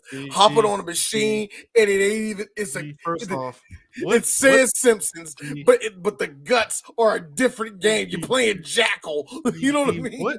What Forestville convenience store did you go to that had that shit? What? The Neo Geo machine with Primal Rage in it. Okay, no, I saw a Neo Geo machine with like other game, with not an SNK game in it. Like, sure, you see like a Ninja Turtles cabinet and they're playing like Mortal Kombat 3. That happens all the time. You know what I mean? That happened all the time back then. But to see a Neo Geo one with Neo Geo buttons, and it's like, you know, Street Fighter 2, you're like, this doesn't make any sense. You know, I'll cap off this this restaurant and end it with a special. I'm buying everybody a round of flame broiled Left Eye lemonades. Ooh, that's a good one. You need to get off this podcast because Left Eye had said 2 bars, and she's an angel to everybody. Okay, I'm just saying. She wasn't too proud to beg and burn down that nigga house. It's Andre Rison. Who really cares? You know what? Imagine, if you will, you burn down the house of this 81 rated receiver. Okay, I'm gonna put some. Yo, Andre, I love you. I'm gonna put some respect on you. At that time, you was like an 86. I ain't gonna fake. Andre Rison had hands at that point, man. It's when she burnt your shit down. Is weird when you got traded to the Packers and you got that Super Bowl ring for doing pretty much nothing. Remember that shit when you was like a slot receiver and you was dropping fucking balls? In reality, it was you just over there like, Lopez. Remember, I know that shit. Anyway, yeah, hands on the field, but he didn't have hands on Left Eye. So yeah, man, I knew who had hands on you, motherfucking Dion, when y'all got in that fight that one time. Anyway, Dion choking him out and saying, "Play my music." Doom, doom, doom. This is your problem. This your problem. See, this your problem. You letting bitches burn down your house. You ain't about to burn me, nigga. And that's when they started getting the fight. I know that's what he told Andre. Nigga, you ain't finna burn me. Let that little light-skinned girl come over to your house with kerosene. Michael Irvin in the back antagonizing while he's snorting cocaine and shit. Like, don't leave the bitch. You let that girl do that with the condom over her oversized sunglasses. How you gonna do that shit? See, if it was T-Boz, I would have gave you some respect for that shit. Ain't even a good looking one. You know that's what Dion said too. But nah, ain't a good looking one. But nah, man. But to go back to the movie. Go back to this movie though. Yes, but I think, like I said, the culminating of this movie is like, all right, we're gonna revisit Back to the Future 1. And we're gonna redo all the scenes, but we're gonna do B-rolls of it. So we see Lorraine. That is we third see movie shit. And the shit that happened off screen in the first movie, but we see it in this movie, like Lorraine getting her dress, and apparently Biff was antagonizing her when she got her dress. Biff picking up his car after it got fucked up from the manure incident from Marty. I like that, and I loved it because you see old Biff like, I remember that, and I that shit. loved it, and we won't continue on with this, but real quick. I love that line where he heard it. Only I know how to turn on. And the smile that was on old Biff's face, I'm like, you know what, movie? Thank you for that. That old man smile of, oh shit. And the part that made me actually happy of all that, Biff go back to the car. Hey, old man, what you doing in my car? Get the hell out of my car, old man. Fuck this thing. Get in. And the way he just said that, get in, I was like, D, can you imagine yourself where there's something that only you fucking know, and you walk in like, nigga, who are you? Who's this? Come on, get your young ass in here. You don't know who I am, bro. Like, man, I just that moment for me is like, thank you for me. I like that. I like that. First of all, the balls on old Biff for going back to 55 and meeting his past self just to give himself the book. And he fits in because he's wearing clothes appropriate 1950s attire already. So yeah, he fits in with the timeline, but it's just the fact that he interacted with his past self after Doc clearly laid the ground rules of don't interact with your future or past self, or else it would cause, a complete chain reaction that will destroy the entire universe. Well, that's what happened with Jennifer. Hopefully, it was just localized to her own galaxy. Well, that's what happened with Jennifer. Jennifer saw her own person. I think we got a picture of that. She sees. I just got old man shoe up there. The old lady shoe. Old lady shoe. Sorry. Yeah, she sees herself and they both faint, and that's the most that happens. How are you gonna do that to Elizabeth Shue like that? First off, I get the wig, but why are they gonna do that? That's how she looked like now. That's the year before. That was the year before Homelander was sucking on her titties. Eris, look at me. It's one of the greatest shows ever made. Yeah, absolutely. seriously. Every time I think I'm about to quit on the boys, you know what? This is it throws you a bone. For me, no. I was about to give up on it. Seeing animated fucking Soldier Boy, what the fuck is this? I died. I don't know why. Just the look of animated Eagle going, what the fuck is this? So Soldier Boy literally being ultimate Cap, like the ultimate, gay people. That's crazy. Hey. Crazy. These ladies over here. These old ladies over here. I forgot the line. My nigga. Why is it look, Eris? Hey, Chris, I'm gonna say it. Why is that man didn't take Kevin Conroy's voice? Why he's not Batman forever right now? Why is Jensen not doing the voice of Batman from here on out, man? Well, no, he's doing. Yeah, the Long Halloween. You didn't see both of those? I didn't know that. Yeah, that was him. That's him. Yeah, Jensen that was him with the Long Halloween. Long Halloween. That's him. Jensen I already know he did Long Halloween, but but he's part. But he's doing it for all of them. So he's in this new movie universe. That's him. Good. Kevin passed the torch. Also, I need him to fuck another old lady just for the comedy. just for the comedy. Nah, man. Dog. Okay, so Biff paid $200 to get his car clean, which Okay, $300. $300. $300 in 1955. That's a lot of money back then. $300 because nowadays somebody be like, "Yeah, you want all this manure out your car? You're gonna have to stack up about 20 G's." And I'm lowballing that shit because that's. I don't know. It matters how bad today, manure hold was. on, $300 in 1955 money. That's a cool. I'm gonna say that was a cool, like, I'm gonna say 3,500. 35 manure large out that car though, dog. 35 large. Come on, man. That's a lot. Today, $300. First of all, that is dry. So a shovel, my dude. All That's right. a lot of work though. That's labor though. So let's just put it this way: $300 back then in today's money is $3,367. What do you know? So I was on it. I was on it. 35 large. 35 large. Let's just go with how people are, and let's go with how they clean. That's a $6,000 job, bro. Yep, that's an all new fucking transmission. Thank you. That's a whole new car. Whole new transmission. That's a whole new car, bro.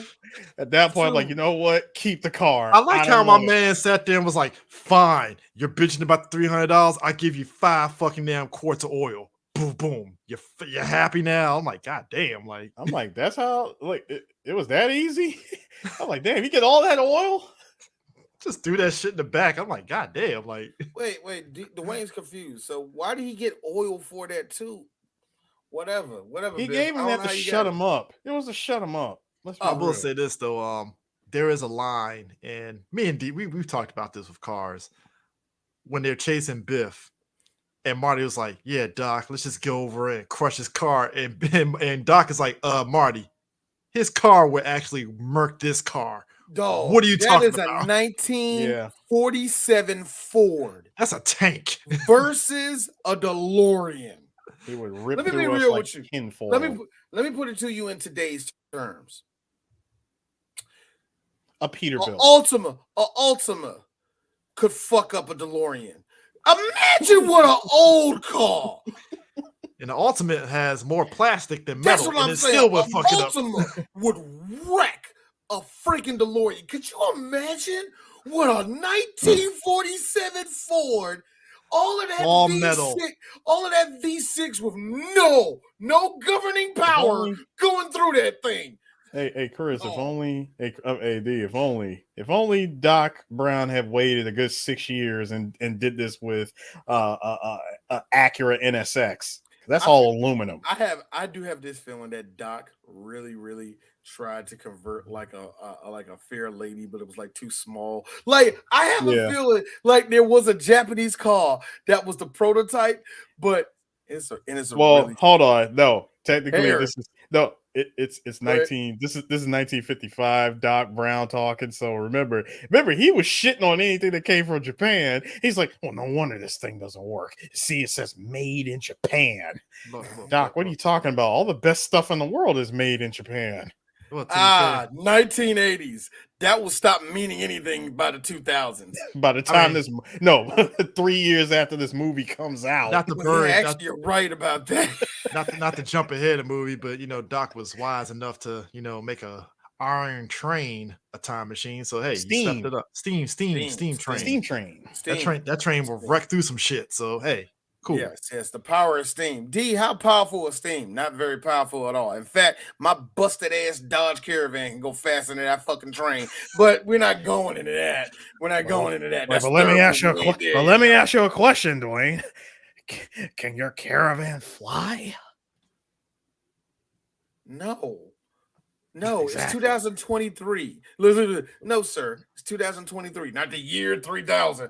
Why is it going to be the year 3000? Because it ain't a stupid year like 20 years from now where we're just going to jump in technology and have full highways in the air.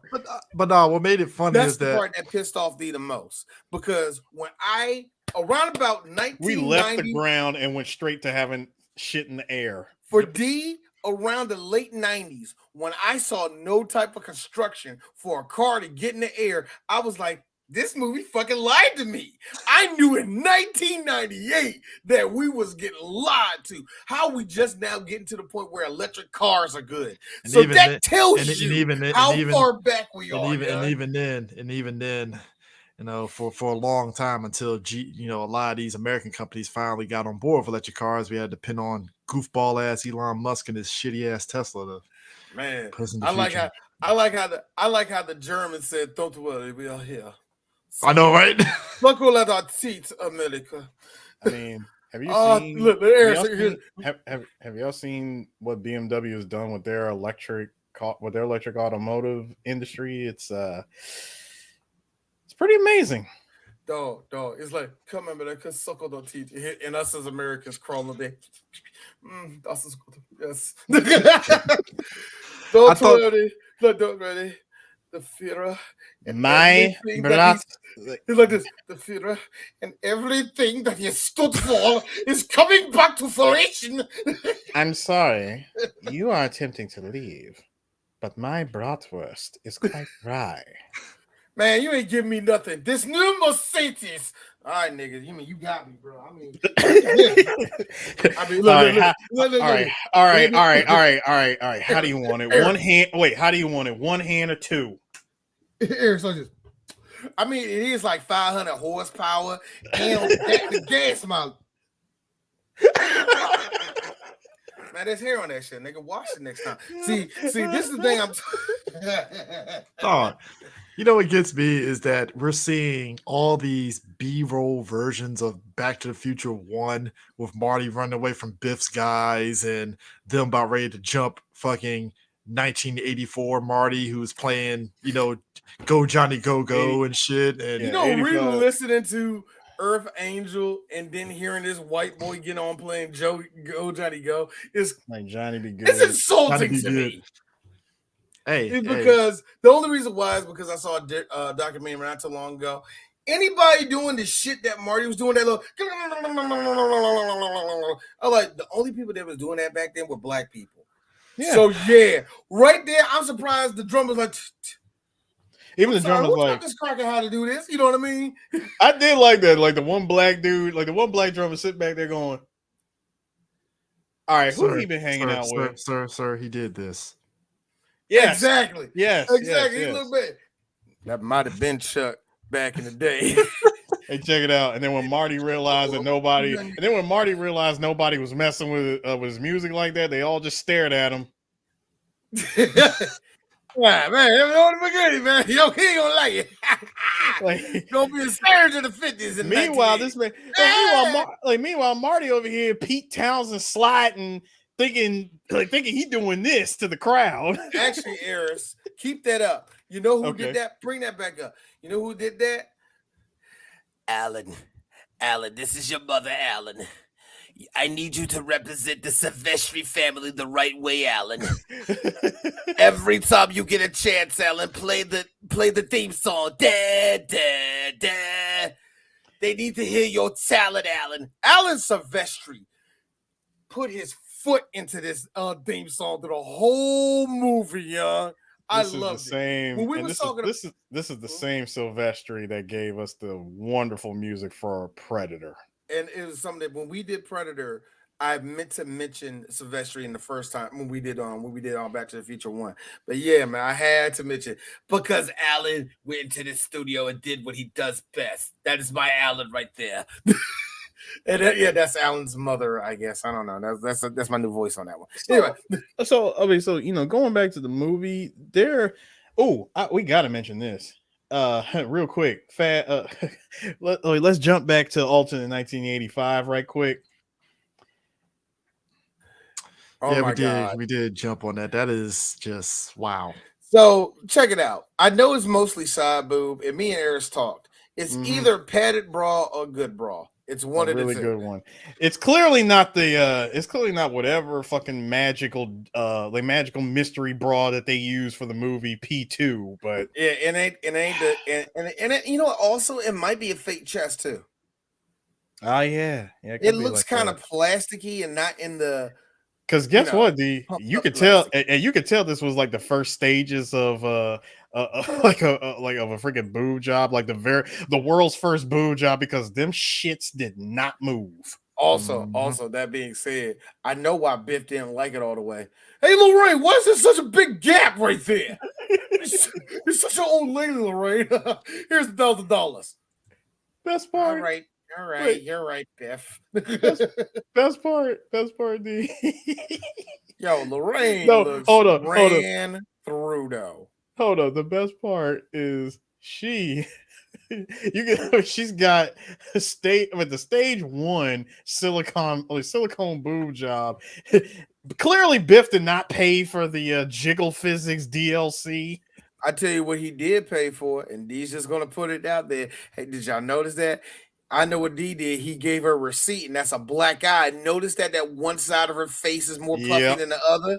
Mm-hmm. Okay, so like I said before, Biff Tannen has not only raped Lorraine, he has probably had a mental hold over her for the last 30-something years. I mean, he's a psychopath. Biff is a psychopath, bro. And here's what's crazy. She married this version of Biff. Mm-hmm. Oh my God, yeah, the dick swinging Biff. Dick swinging. I said that you're gonna be my wife. That didn't lose yet, Biff. That Biff. The one that says "make like a tree and get out of here," Biff. This Biff looking at Biff in the present day was like, I'll never wear an Adidas suit. What? No. He should say no. 1955 Biff. What's Adidas? Wait a minute, is that the German thing? I'm not a Nazi.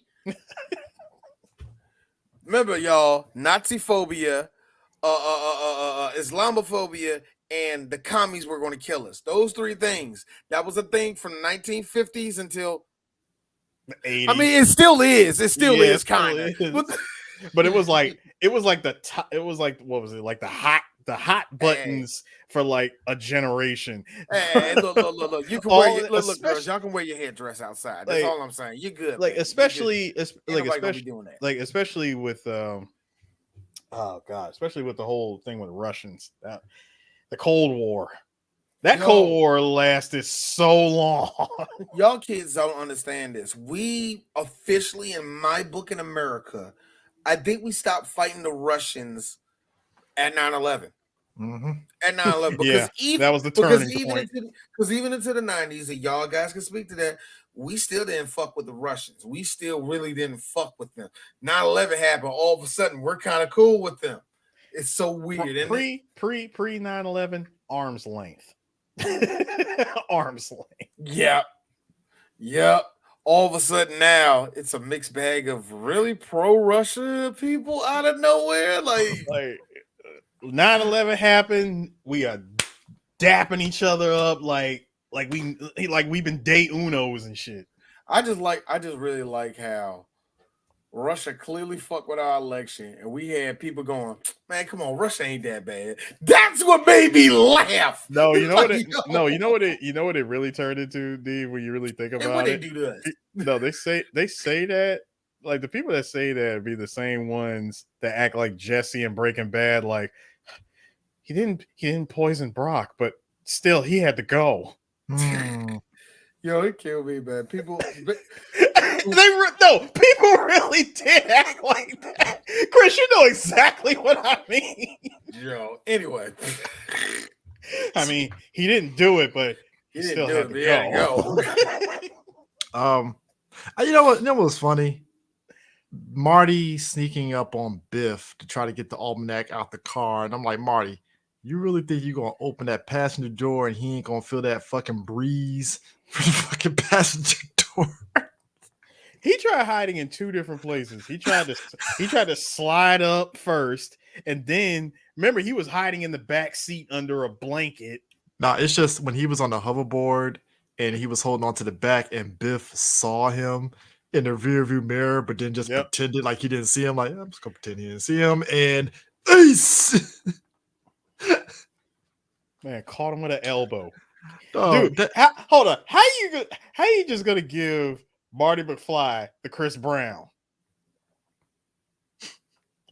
You gave this man the elbow, Chris Brown. Marty got hit with the Chris Brown, bro.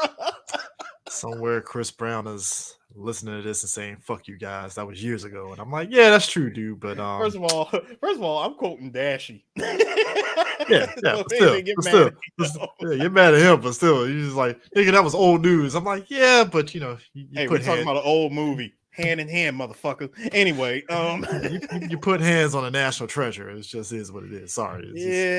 That's ain't no coming back from that. How the fuck you managed to do that? Look, count your lucky stars that we don't have the king of pop anymore, and everybody was attempting to accept you as like the next thing. First off, crying while you're dancing to MJ is what gets you in. Yeah, you gotta take that water bottle, put it over your forehead. I know the rules of the game, CJ. First off, what we're not going to do is sully the name of one Christopher Brown and say that he faked them tears. Maybe he did. Oh, I will. I want people to know that sullying I will go. I want people to know I'm not defending Chris Brown at all. Why? I'm not. Anyway, I'm not. But no. You love how Marty gets the fucking almanac. He tries to outrun that fucking V8 engine. And I'm like, nigga, you got a fucking skateboard. You are not outrunning that shit. Right. He's outrunning. He's outrunning a tank engine. Like, bruh. On a Mattel hoverboard. Not even the good one. Mattel. The regular pink ass Mattel. No, not we're his great. done. Not his Mattel, who doesn't give you batteries for any of they shit. Mattel. Also, that's a fail in the movie because I'm supposed to believe that hoverboard actually functioned the whole movie. All right, movie. And it's fictional. Dude, the fact that he was able to get away. That tells you that people in the future didn't have no idea because who charged that thing up? No, the fact that he was able to get away with it and make his way to the freaking makeshift rope that Doc dropped down at the end of that tunnel, which was weird. Which was like, wow, okay. I like how all of that felt. It like I loved how I hated and loved how rushed all of that felt. You know what I mean? Like they had to hurry up. You know what I mean? I loved how it felt like it was really under a time restraint. You know what I mean? Did you guys also love the fact that we got to see we saw this tunnel used in back to back this movie and Who Framed Roger Rabbit? I was about to say the same tunnel, man. My man gotta shell out another $300. Hold on. And Alan, look, again. Also, Chris, also Eris, and Allison Silvestri did the music and both. Double check, bitch. But yeah, he ended up crashing into a manure truck twice now. That's another $300. All right, gotta go to your grandmother and get that money because she's gonna be pissed off at you. I'm gonna be real with you. Get another car, Biff. Just get another car, man. You know what, Biff? Move to Texas. You know what? Move to Texas. You know why Texas? It ain't Hill Valley. Listen. It's not every day. It's really hold up. Wait, D. It's not every day that you own a car that is a literal shit magnet.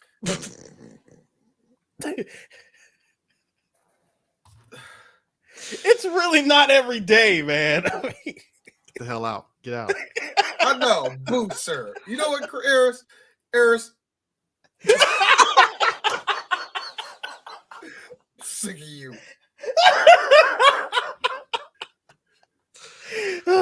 I'll be here all week, folks. You might be asking yourself, how do you end off Back to the Future? They win, right?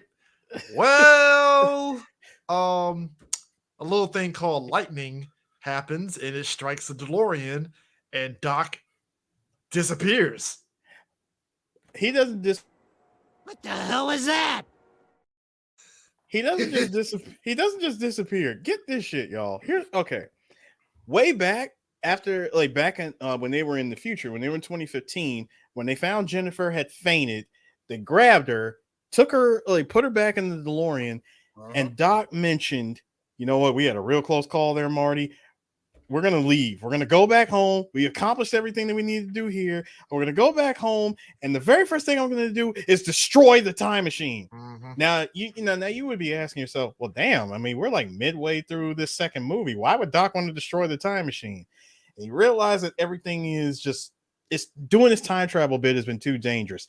Doc, what have you been doing between the first and second movie that it took this moment? It took Jennifer seeing, two Jennifer seeing each other to make you say time traveling is way too dangerous.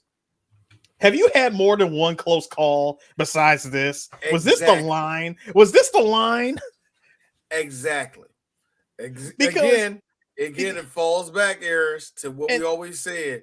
How long have you been Rich Sanchez in this shit, nigga? Yeah, and how exactly long you been doing this? And then then he mentioned, I wanted to do, there was still one thing, like one big regret that I have is I'll never get to see it. The Old West. So he mentioned the Old West. I think I know why he didn't want to go to the Old West. And I think I know what and what capacity why he didn't want to do it. I think I know why. I mean, he doesn't know what necessarily happens because remember, we're taking current year Doc and going all the way back to 1885. Oh, yeah, I know. I'm just saying. I think I know why. I think it's because if he goes over there, he gets stuck. He has no resources to get back. Very true. I think that's he clearly saw why he wasn't so. He clearly saw what Marty went through. But then again, unlike Marty, Doc is a scientist. He created all this crap. He would have figured out something. But the fact I have a theory, though. I do have one theory, and it goes to what you said, Eris, and all the rest of that. How long have you been doing this, Doc?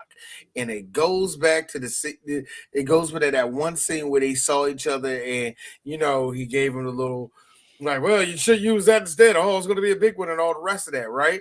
I think that happened regardless. Mm-hmm. Meaning that in 1995 and the 55 in the first movie, when Doc was doing all that, Doc heard that voice. Yeah. Looked over, whatever. That happened regardless. There was already a loop of that already happening anyway. In other words, is your godfather yourself, and you're not that godfather is your grandfather yourself. Your grandfather yourself, or some shit like that. That's what they kind of call it, or some shit. I believe that you are referring to this exact moment. Yeah, that's what it was. Yeah, that exact moment. Now he didn't get a good shot of older him or whatever. It was a good way of doing this because.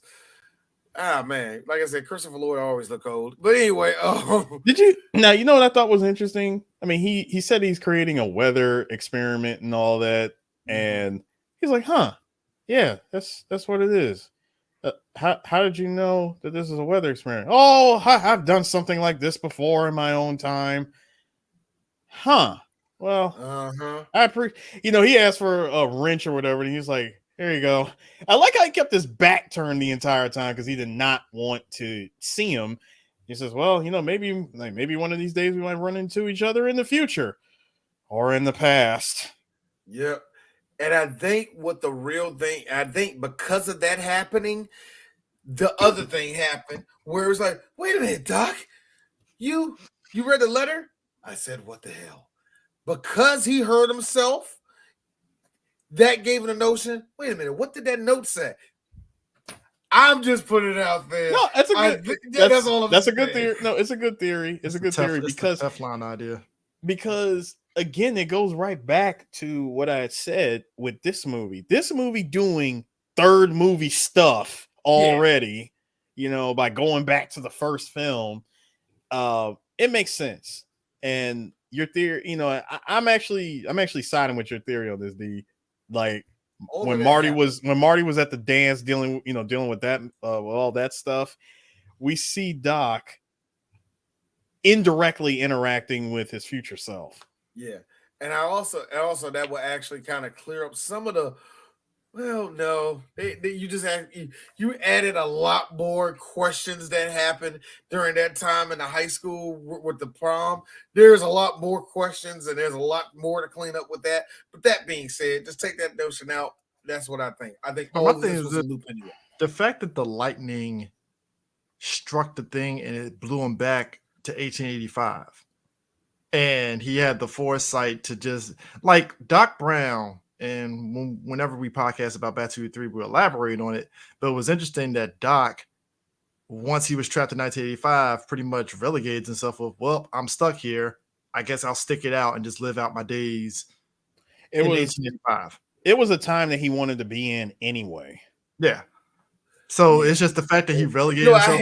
I hate saying it. It's good to be white. But he's right. Yeah, you know. I look, whatever. All I'm saying, you're right. He apparently wanted to be in 1885 Hill Valley, the old West. You really think my black ass gonna be like, I want to go to Old West? Go fuck yourself. Put me in 1984 and I'm straight. Here's the problem. You want to be in good old authentic frontier gibberish. Well, God bless you, there's another nigger. Yeah. It's a toll when we got here. Yeah, don't put me in that time. And I know what you're trying to say. Somebody's saying, yeah, man, take me back to Africa. You sure about that? You sure about that? I hate to tell y'all this. All of us are this. Doesn't matter where you pick the timeline at. If you know the history of slavery, all of us are descendants of servants, unnamed soldiers, and prostitutes. All right, so let's not act like all of us are kings or queens. All right, nigga. So like, yeah, I want to go back to Africa. What year in Africa? Blah blah blah.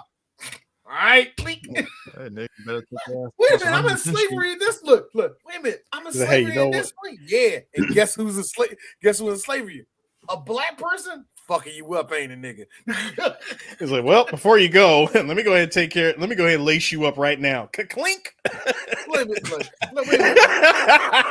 Before you even go. You like this, man? Why you doing this? Because I'm Nigerian. Nah, nigga. We're from rival tribes. I don't like none of you motherfuckers. But we look the same. No, we don't. What are you talking about? See what white people did to us?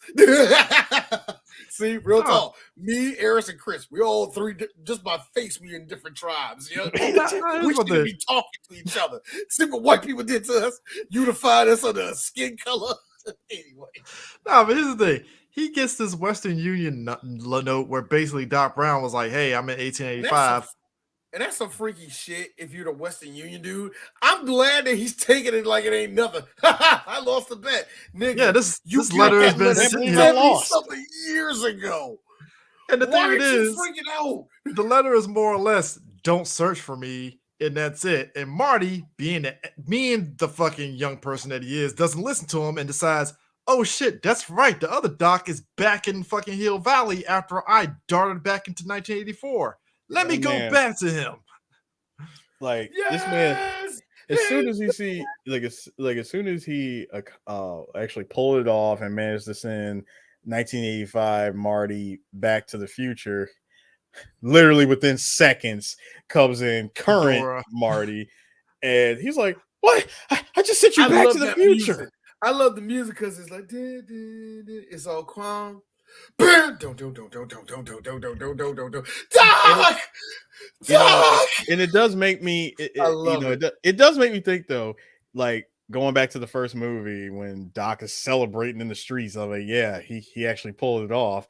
I'm like, I wonder what happened the rest of that night. Did he just pack up and went home? Oh no, Doc jerked off and had a whole plan of I'm going to Russia, I'm getting this, I'm getting this, I'm getting this, I'm going but here's the thing, he remember it's 1955 and he came up with the idea of the flux capacitor. That's why you still got like 30 something years to go. Eris, I hate to be that person. That's the Netflix series. Doc. Oh, that is a Netflix. Yeah. Oh, that, like I said, that's him. And again, y'all, I had to bring this up. This is in the thick of the Cold War. But I would love to know what Doc was doing. But when he comes back and tells him, "Look, I know you sent me back, but I'm back from the future." Oh God, he pulled the Trunks.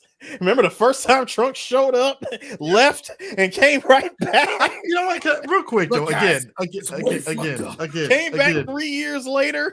I don't know if we elaborated on that when we were talking about that. I thought that was always the more interesting plot twist with how time travel should be, with how Trunks thought by giving Goku the thing, his future would change, and he got back to the future. Like, the fuck is going on here? The androids out here still. What the hell is going on here? No, it wasn't out even, people. And it wasn't even that. It wasn't even that so much, dude. It wasn't even the fact that you gave him the medicine, dude. He still died anyway. Is the point?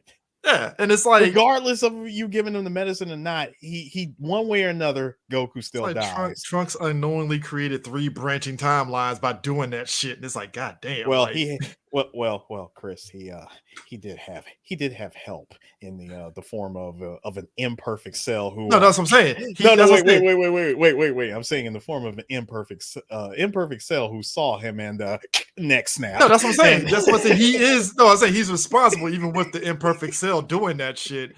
But it was kind of like funny. It's like he goes back the first time. All right, cool. Comes back and Cell was like, "Hey, where's the rest of the androids?" I'm like, yeah, that cell came from another timeline altogether. I'm like, wait, what? Again, branch timelines. No, but okay. So here's the thing. About Back to the Future 2. So Zemeckis, they pretty much didn't have any plans for doing a sequel because that's why they left the first movie so open-ended. When they found out the studio wanted to go ahead with it, Zemeckis and them were like, you know what? If you're going to do a sequel, keep us in the loop for this. And this is why Zemeckis stayed on for the second and third one. Michael J. Fox, meanwhile, didn't know they were doing a sequel until he watched a VHS tape of Back to the Future and saw "To Be Continued" at the end. Because in the movies, the movie theater did not have "To Be Continued." The home video put "To Be Continued" in there because that's the Western studio wanted to do a sequel. And Michael J. Fox immediately called his agent and was like, I need to be in the sequel. I would have called, dude, let that have been me. I'd have called my agent like, what the, like, wait, wait, hold on. What the hell is happening here? I went to the premiere. That was not there. I was told there was no sequel to this. I kept doing Family Ties. What is going on here? Hey, I didn't talk to Steve. Steve didn't tell me about there being a sequel, man. Wait, hold on. I turned down Teen Wolf 2 for this. No, wait. No, hang on a second. He actually puts the phone down, picks up another phone because call waiting didn't exist just yet. Hey, Chris. Nah, he had like a whole little fancy ass switch for that shit. No, hold on. The movie just made him a big star, so let's be real here. He didn't get that just yet. Okay? Not yet, dude. Not yet. No, he picks up another phone. Chris, do you know about this? You got the movie at home? You saw the end, right? Why didn't nobody tell us? Yeah. What do you mean you were high on cocaine? Now here's the crazy part. Yeah, that's why. Here's the crazy part. Well, bring some over. Yeah, I want to talk about it. So, flip side. One Crispin Glover did not want to do the sequel because they basically were more or less, I'm going to say they were fucking with him because he was like, yo, why am I getting paid less than everybody else on this film, even though I'm like the star? And he kept pushing, which to be fair, he's right. It's like, yo, like I'm just as much a part of this movie as a main player like everybody else. I do agree with that. But however, Mr. Glover,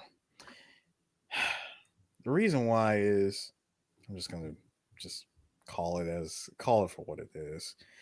You took a machete to the face in a horror movie prior to this film. A shitty horror film. Which was? Friday the 13th. Ah, yes. Was that the second one he was in? 84 was 84 was the fourth one. That was the fourth one? Dude, the second one was 82. The fourth one came out in 84. No, that's 82. So the third one was 83. And what was it? I'm trying to remember what happened. The fourth one was 84. No, I'm trying to no errors. When I'm talking about movies, what happens are clashing. And I don't know which one is 3 and which one was 4.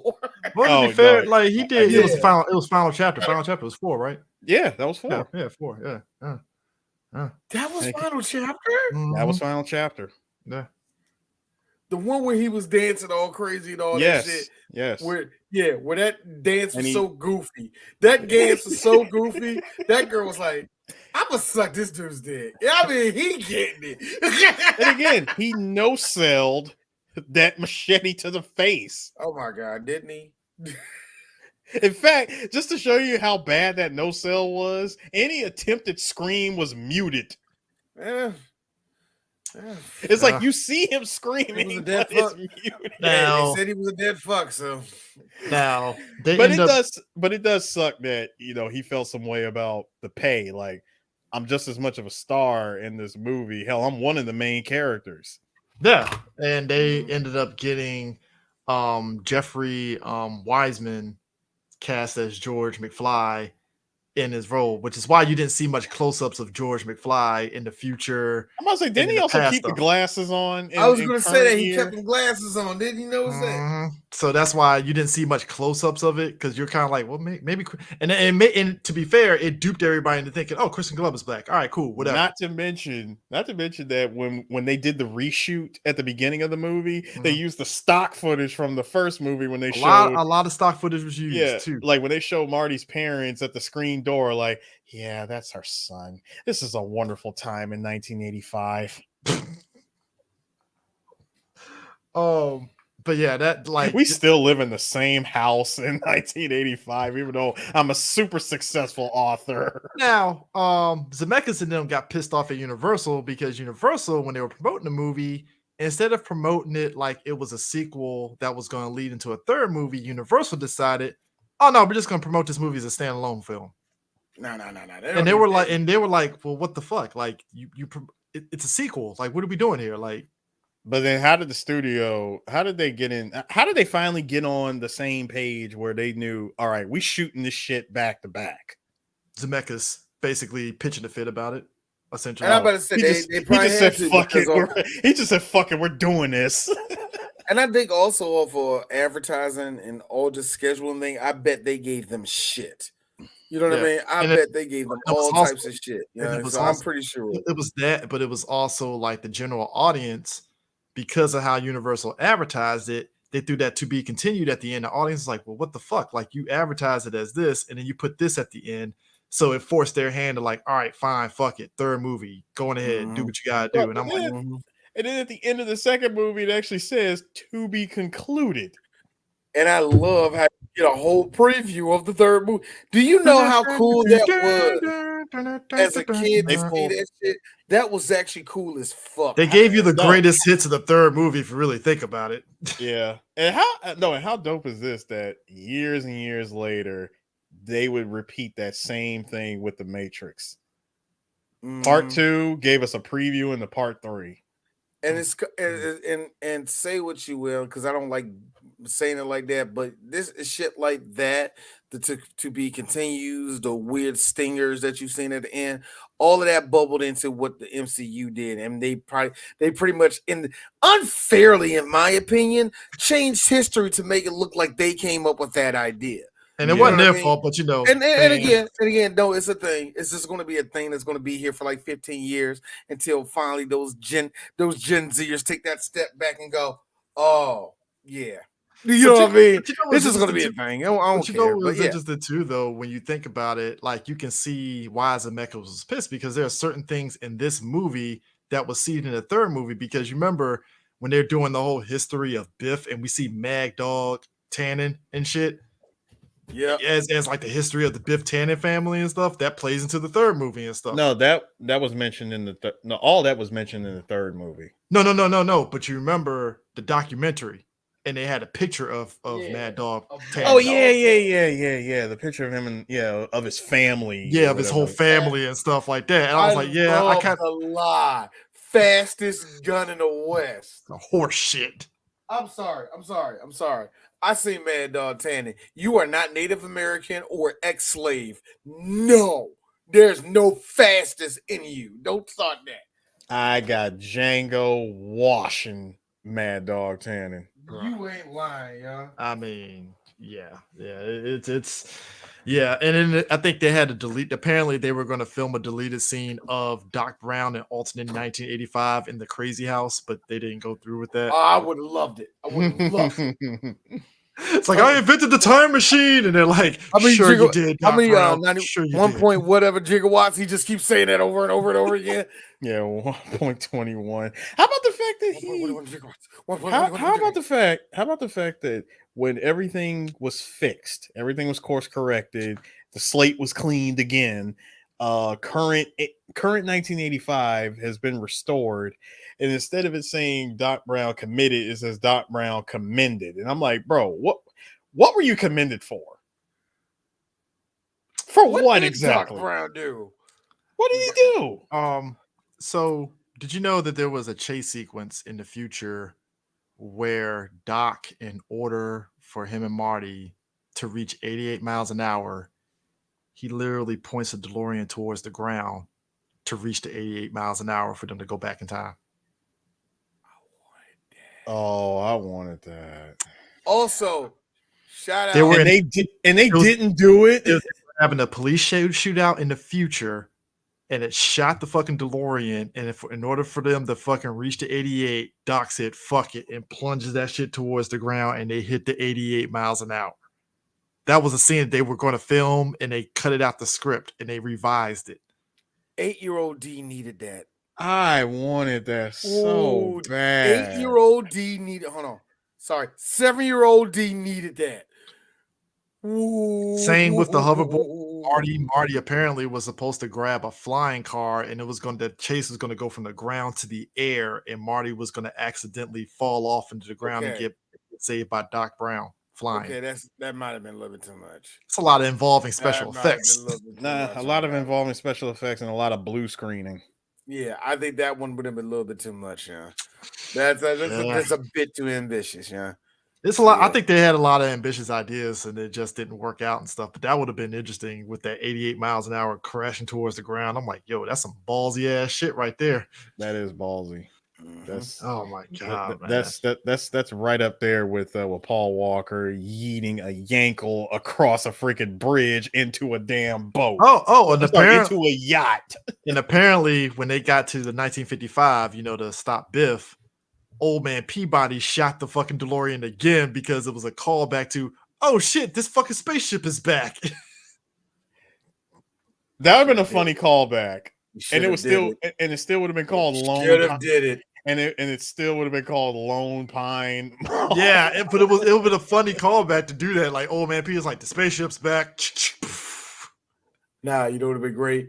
You mean tell me you waited 30 years to shoot at this thing again? No. You hit the other tree errors, and when you go back to the future, Peterson Mall. Peabody Mall. Just gave up. Peabody Farms became Peabody Mall.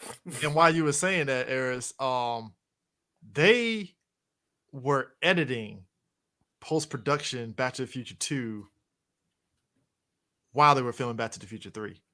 So that means Zemeckis probably was pissed off, like, what the fuck, guys? Like, really? This is how y'all promoting it? All right, bet. Am I going to get a third one? All right, cool. Let's get this third one popping then. Damn it. I would be mad too. Like, first the studio wants a sequel. Yeah, sure. I left the ending open, like kind of open-ended. Like, we could have left everything on this first movie, but no, leave it open-ended. Let's see what happens. Leave it to interpretation. And now the studio wants a sequel. Okay. Now y'all want me to do some shit. Okay. So one of your editors decided to throw this to be continued shit and not at the premiere, but you waited until this got released on home video, then you throw that in there. Yeah. I hate to be, Zemeckis was sitting at home watching Frighteners on Laserdisc. Good, I ain't gotta make another one. Well, I mean, it would have been interesting. He's standing up, looking like. He gets on the phone with Bob Gale and like, look, hey Bob, we ain't got to do it. No, Eris, you do it on. Hey Bob, you saw it too. Yeah, I'm good. No, but part of me feels like those two scenes that I mentioned with them, the police shootout, I felt that they were probably going to use that for the reason why the time machine kept flickering on the display and shit, but they didn't use it. So now we're kind of stuck. Because he smacked it talking about, I got to get this thing fixed. There is one other thing I like to say, because that did play into the lightning striking in and all the rest of that. But there's one other thing I like to say, Eris, that they did, and it goes into your theory of Doc, what the fuck you been doing? That taxi behind us was following us. Doc, who would be following us in this timeline? Again, I'm just saying, I had to put it out there. Yeah, it's like, yo, what the fuck, Doc? Anyway.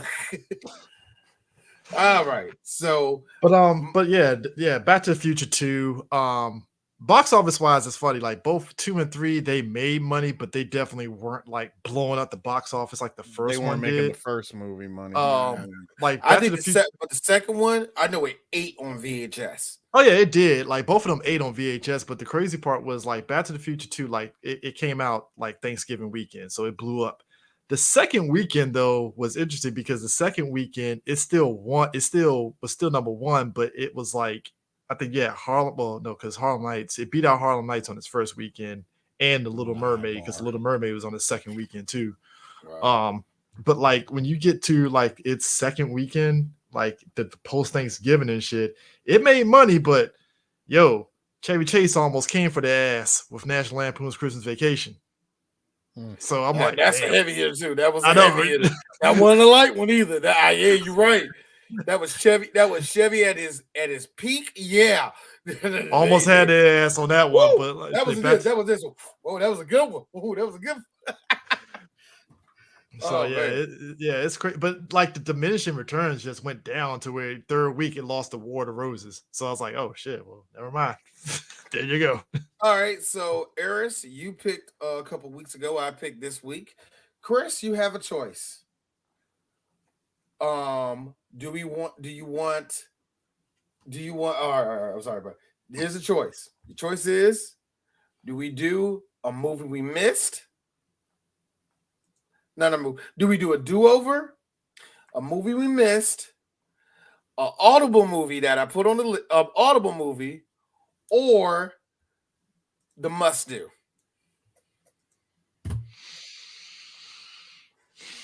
And the must-do, trust me, we're going to get to the must-dos all through the year, so it's not a big deal, but which one should we do? The do-over, the Audible, or, which one? Audible. The Audible? True Lies, everybody.